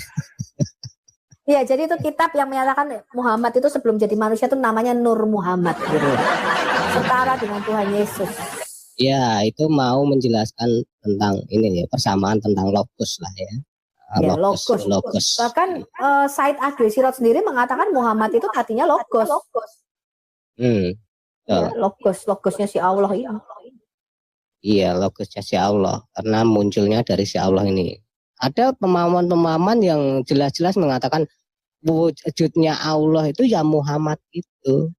Ya, nggak ada yang sekarang ini udah banyak yang menyatakan pemahamannya seperti itu di hadapan umum. Jadi nggak heran. Ya, kembali lagi Allah apa yang cuma disampaikan. nama, wujudnya Muhammad. Jadi Muhammad itu sama dengan Allah, ya kan? Iya. Pemahaman itu sudah muncul sekarang sis. Maka kita yang sudah Kristen yang paham betul tentang keselamatan melalui Kristus, sampaikan dengan apa yang kita pahami, dan sampaikan di mana seseorang itu paham dengan apa yang kita katakan ya. Ya, Ngobrol kalau nggak nyambung percuma, ngapain pakai bahasa yang tinggi-tinggi, orang nggak paham kok ya. Di pelayanan kontekstual ketika kita menginjil dengan orang muslim adalah berangkat dari apa yang mereka ketahui gitu. Ya. Jadi kalau kita menginjili berangkat dari pengetahuan filsafat teologi ya nggak masuk. Harus dari bahasa sederhana. Contohnya Yesus menginjil kepada nelayan, dia pakai perumpamaan menjala ikan. Ketika bicara sama petani, dia pakai perumpamaan tentang menabur benih. Ya kan? Ya, pedagang dia pakai perumpamaan tentang talenta, ya kan? Dia pakai perumpamaan talenta, ya kan? Ada orang Farisi, dia pakai perumpamaan tentang 2 orang anak, yang satu melakukan kehendak bapaknya. Itu kan orang Farisi ngerti betul. Orang Farisi kan mereka paham hukum-hukum. Jadi ini cara yang berbeda, cara yang berbicara. Tapi Tuhan menggunakan perumpamaan-perumpamaan yang sederhana untuk menyampaikan berita Injil kebenaran kabar baik itu kepada mereka juga yang sederhana. Begitu loh teman-teman, ya. Tapi begini sis, yang jadi masalah begini sis. Ketika kita menyampaikan sesuatu yang sangat sederhana ini, karena doktrin gereja itu kadang kan memisah-misah ya. Wah, ini pemahamannya ini kok kayak Unitarian. Oh, berarti Unitarian. Ini kan saksi Yahwa ini. Saksi Yahwa ini berarti gitu. Itu tidak ke situ seharusnya ya. Apapun yang dipahami untuk Alkitab ini, kita tuh punya cara pandangnya masing-masing ya, cara memahaminya masing-masing, tapi tujuannya sebenarnya satu gitu. Untuk memahami Alkitab dengan isinya dan menyampaikan dengan bahasa yang kita mengerti. Ya. Contoh nih ya, Saksi Yahwa tidak mau mengatakan Yesus Tuhan. Kenapa? Karena Saksi Yahwa tidak mau belajar tentang Tuhan itu pengertiannya apa toh gitu. Untuk Yesus ini. Ya, Kisah Para Rasul 2 tadi yang sampaikan si Sofi jelas. Israel, dia yang engkau salibkan itu Yesus, yaitu telah Allah jadikan Tuhan dan Kristus bagimu. Loh, baru berarti ya, ini baru dijadikan ya. Kenapa baru dijadikan? Karena dia menggenapi nubuatan tentang kemesiasan. Tapi hubungan dengan apakah dia Tuhan yang ilahi, lah ini nanti bicaranya tentang prainkarnasinya. Ya, harus prainkarnasinya bicara tentang logos. Pikiran, kehendak, akal budi yang masih dalam diri Allah. Oh, ini kalam nafsinya Allah toh. Oh, gitu kalau kita. Oh, ketika dia keluar menjadi kalam lapsi, lapsinya kalau di dalam Islam jadi Quran. Nah, kalau kita lapsinya itu jadi manusia yang menceritakan kehendak Allah itu seperti apa. Sederhana sebenarnya, orang Islam baru mantuk-mantuk ya. Ngerti, oh gitu toh. Iya, makanya tubuh Yesus bisa rusak. Quran kalau dibuang di tong sampah terus diinjek-injek kena air kira-kira rusak enggak? Rusak. Sama berarti. Tapi perbedaannya. Kemarin waktu itu ketika saya berdialog dengan Bang Edis bilang bagaimana kita mau menjelaskan Dwi Natur. Saya bilang ini dari pengalaman saya yang di lapangan. Saya bilang Ketika saya menjelaskan Dwinatur, bentar Pak, ini kok double ya suaranya, bentar. Ketika kita menjelaskan Dwinatur, Bang Edi, saya bilang gampang saja, kita pakai analogi perbandingan. Ya, kita katakan sama orang muslim, kalau kamu percaya firman itu nuzul jadi kitab pada malam Lailatul Qadar, sehingga Quran ini mempunyai dua natur, yaitu kalam nafsi dan kalam lafsi. Sebagai kalam nafsinya Allah tentu saja dia bersifat kodim atau kekal, tapi sebagai kalam lafsinya Allah dia sifatnya ciptaan, bukunya, tulisannya, bahasanya, tintanya, ya kan? Nah kalau bukunya ini jatuh, terbakar atau sobek, tentu saja sebagai kalam nafsinya Allah dia tidak terbakar ataupun sobek, kan begitu. Quran sendiri pun punya dua natur, ya, kalam nafsi dan kalam lafsi. Tapi kami sebagai orang Kristen, kami tidak percaya bahwa firman itu nuzul jadi sebuah buku. Yang kami imani adalah firman itu nuzul menjadi manusia pada malam Lailatul Milad. Dan sama seperti kamu percaya Quran ini mempunyai dua natur, kalam nafsi dan kalam lafsi, maka kami percaya Yesus itu juga mempunyai dua natur, yaitu kamil bil alahud, bersifat ilahi, dan kamil bil al-nasud, bersifat manusia. Dan dalam keadaannya sebagai manusia, dia dibunuh. Sama seperti Quran kamu. Quran ini bisa sobek, bisa saya bakar, bisa basah, bisa terinjak-injak. Tapi sebagai kalam nafsinya Allah, apakah dia terbakar dan terinjak-injak? Tentu saja tidak. Demikian juga dengan Yesus. Dalam keadaannya sebagai manusia, dia bisa mati, dia lapar. Ya kan? Satu-satunya apa? Dia tidak berdosa, suci. Kenapa? Karena dia bersifat ilahi. Tapi sebagai firman Allah tentu saja tidak bisa mati. Bagaimana firman Allah yang bersifat roh itu bisa mati? Kan tidak mungkin. Nah, gampang saja saya bilang sebenarnya. Itu menggunakan bahasa yang sederhana saja. Saya bilang tidak rumit. Begitu juga dengan paham Trinitas. Ya, Trinitas itu bukan menjelaskan keberapaan jumlah Allah, tapi kebagaimanaan Allah yang esa. Di dalam dirinya terdapat firman yang kekal dan roh yang kekal, bisa dibedakan, tidak bisa kita pisahkan. Dan kita menggunakan analogi sederhana. Saya sering menggunakan analogi manusia. Nah, kenapa Bu Sofi menggunakan analogi manusia? Ya, karena kalau kita menggunakan batok kelapa, komputer, matahari, apalagi telur dan air, mereka itu tidak punya firman dan roh.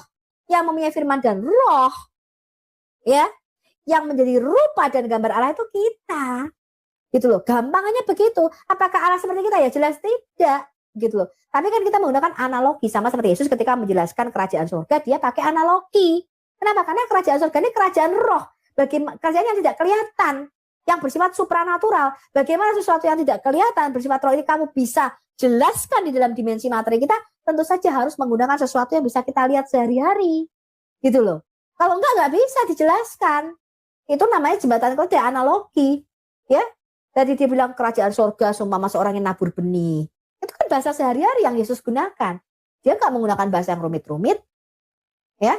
Dia menggunakan analogi yang sederhana, seorang petani, seorang nelayan, seorang punya dua anak, sehingga kita mengerti, oh kerajaan surga itu sama seperti seorang punya dua anak, satu anak yang sulung, satu anak yang bungsu. Kenapa pakai perumpamaan itu? Karena kerajaan surga ini kerajaan roh, dia datang tanpa tanda-tanda jasmaniah, tanpa tanda-tanda lahiriah, dia bukan kerajaan materi, yang bersifat materi, bukan, ya, karena kerajaan roh itu memerintah di tengah-tengah kita, karena sukacita oleh Roh Kudus, damai sejahtera. Itu pemerintahan kerajaan surga yang ada di bumi ini. Dia bukan seperti kerajaan Ratu Elizabeth begitu, tidak.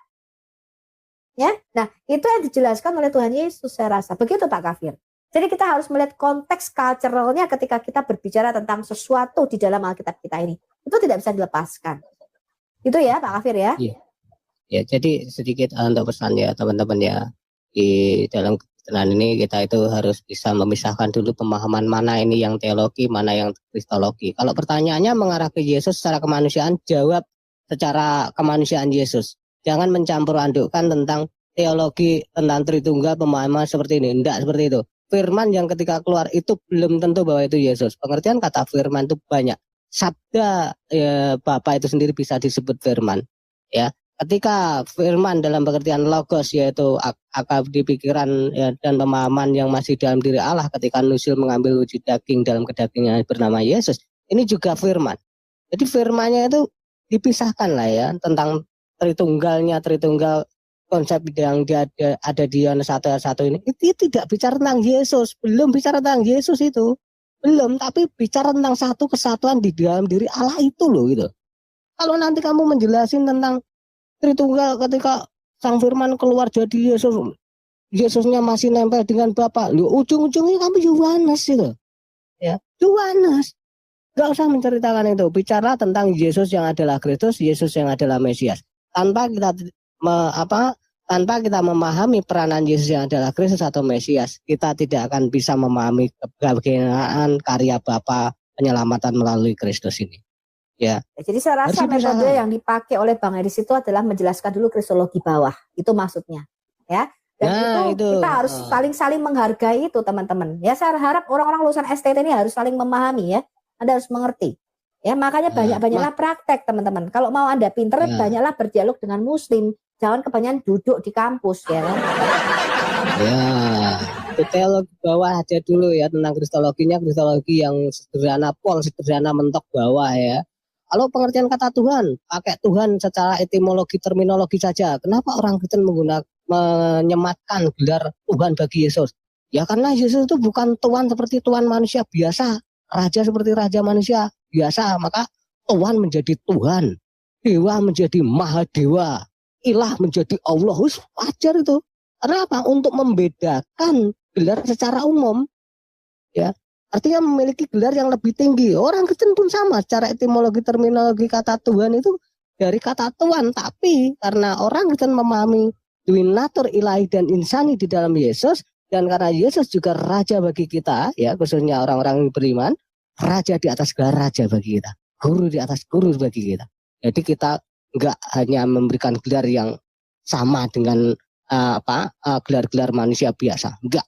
Kita orang Kristen memberikan gelar yang lebih. Itulah ya.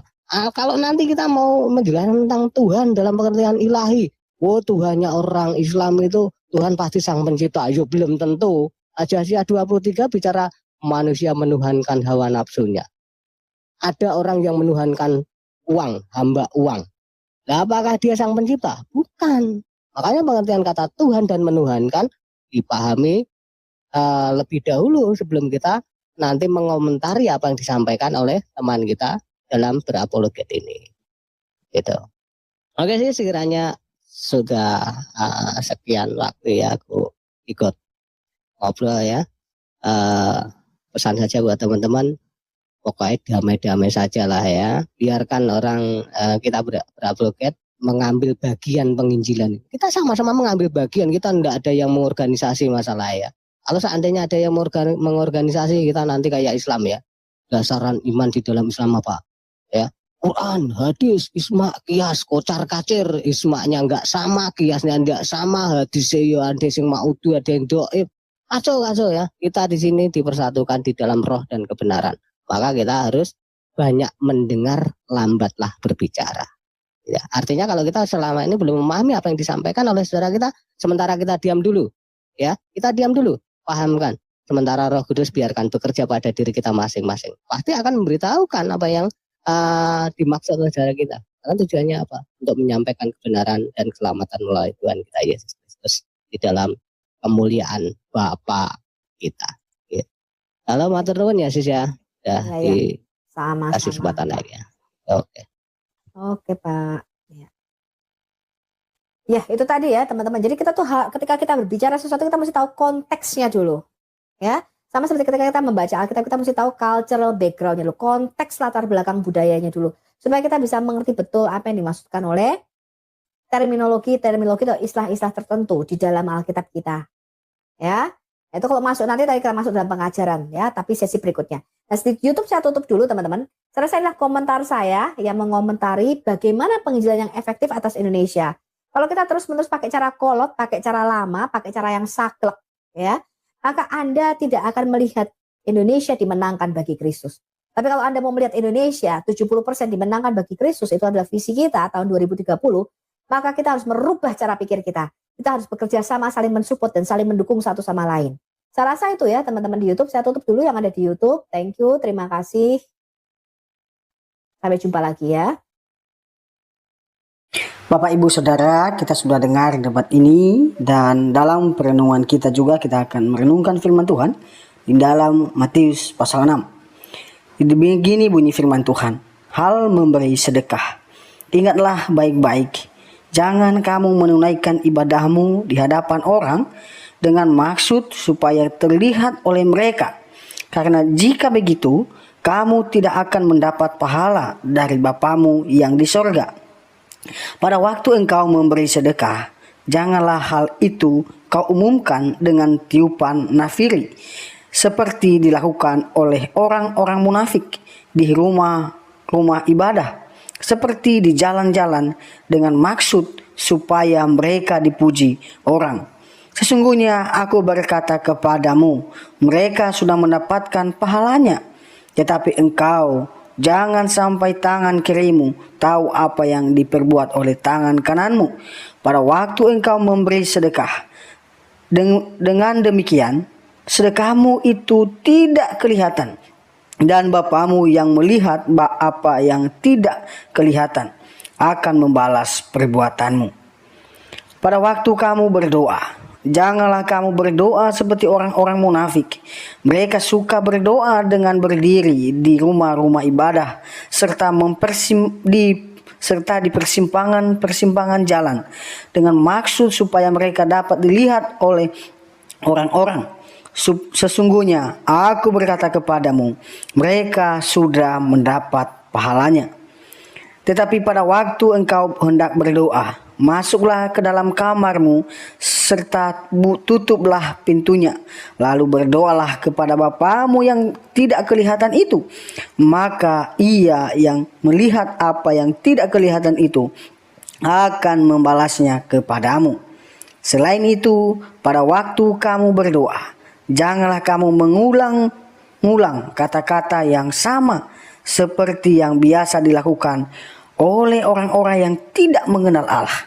Mereka menyangka bahwa dengan banyaknya kata-kata yang mereka ucapkan, doa mereka akan dikabulkan.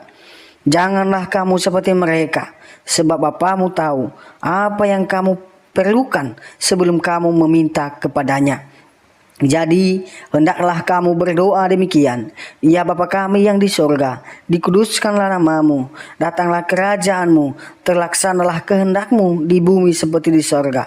Berikanlah kepada kami pada hari ini makanan kami secukupnya. Ampunilah kami karena kesalahan kami, seperti kami mengampuni orang yang bersalah kepada kami. Janganlah membawa kami ke dalam percobaan, melainkan lepaskanlah kami daripada yang jahat. Karena milik-Mu sajalah kerajaan, kuasa, dan kemuliaan sampai selama-lamanya. Amin. Karena jikalau kamu mengampuni kesalahan orang, maka Bapamu yang di sorga akan mengampuni kesalahanmu juga. Tetapi jikalau engkau tidak mengampuni kesalahan orang, maka Bapamu tidak akan mengampuni kesalahanmu juga. Bapak Ibu Saudara yang terkasih dalam Tuhan, mari kita terus mengampuni sesama kita, ya. Dan mari kita terus mendoakan mereka, terlebih orang-orang yang belum mengenal Kristus. Di dalam firman Tuhan selanjutnya dia mengatakan bahwa demikianlah pula halnya pada waktu kamu berpuasa. Janganlah kamu berpuasa seperti orang-orang munafik. Mereka mengubah air muka mereka dengan bermuka masam, supaya orang-orang dapat mengetahui bahwa mereka sedang berpuasa. Sesungguhnya aku berkata kepadamu, mereka sudah mendapat pahalanya. Tetapi pada waktu engkau berpuasa, minyakilah kepalamu dan basuhlah kakimu. Dengan begitu, tidak ada yang dapat melihat bahwa engkau sedang berpuasa, kecuali Bapamu yang tidak kelihatan itu. Ia yang melihat apa yang tidak kelihatan akan membalas perbuatanmu. Di ayat ini mengajarkan kita supaya kita tidak berpuasa, tetapi mari kita melandaskan puasa kita dengan sungguh, dengan tidak dilihat orang. Ya, mari kita membasuh muka kita dengan air, ya, dengan wajah yang ceria, begitu ya, bukan dengan wajah yang muram. Dan mari melalui puasa, mari kita membawa apa yang menjadi pergumulan kita. Mari kita datang kepada Tuhan dengan penuh kerendahan hati. Di ayat selanjutnya mengatakan bahwa janganlah kamu menyimpan bagi dirimu harta di bumi, di mana ngengat dan karat dapat merusakkannya, dan pencuri dapat membongkar serta mencurinya. Tetapi simpanlah bagimu di harta di surga, karena ngengat dan karat tidak dapat merusaknya, dan pencuri pun tidak dapat membongkar serta mencurinya. Karena di mana hartamu berada, disitulah juga hatimu. Mata adalah pelita tubuh. Sebab itu jika matamu baik, maka teranglah seluruh tubuhmu. Tetapi jika matamu jahat, maka gelaplah seluruh tubuhmu. Jadi jika terang yang ada padamu menjadi gelap, betapa gelapnya kegelapan itu. Tidak seorang pun dapat mengabdi pada dua tuan. Mereka ia akan membenci yang lain, atau ia akan setia kepada seorang dan mengabaikan orang lain. Oleh sebab itu, kamu tidak dapat sekaligus mengabdi kepada Allah dan kepada harta duniawi. Demikian kebenaran firman Tuhan yang menguatkan kita. Jangan kita menduakan Tuhan, bahkan maupun kita menjual Tuhan karena perempuan. Dan mari kita terus bersandar di dalam Yesus Kristus. Dia adalah satu-satunya jalan dan kebenaran dan hidup. Barang siapa percaya kepadanya tidak akan binasa. Tuhan Yesus memberkati. Sampai jumpa di video-video berikutnya. Jangan lupa terus untuk mendukung perkembangan channel ini dengan cara subscribe, komen, dan share. Tuhan Yesus memberkati kita semua.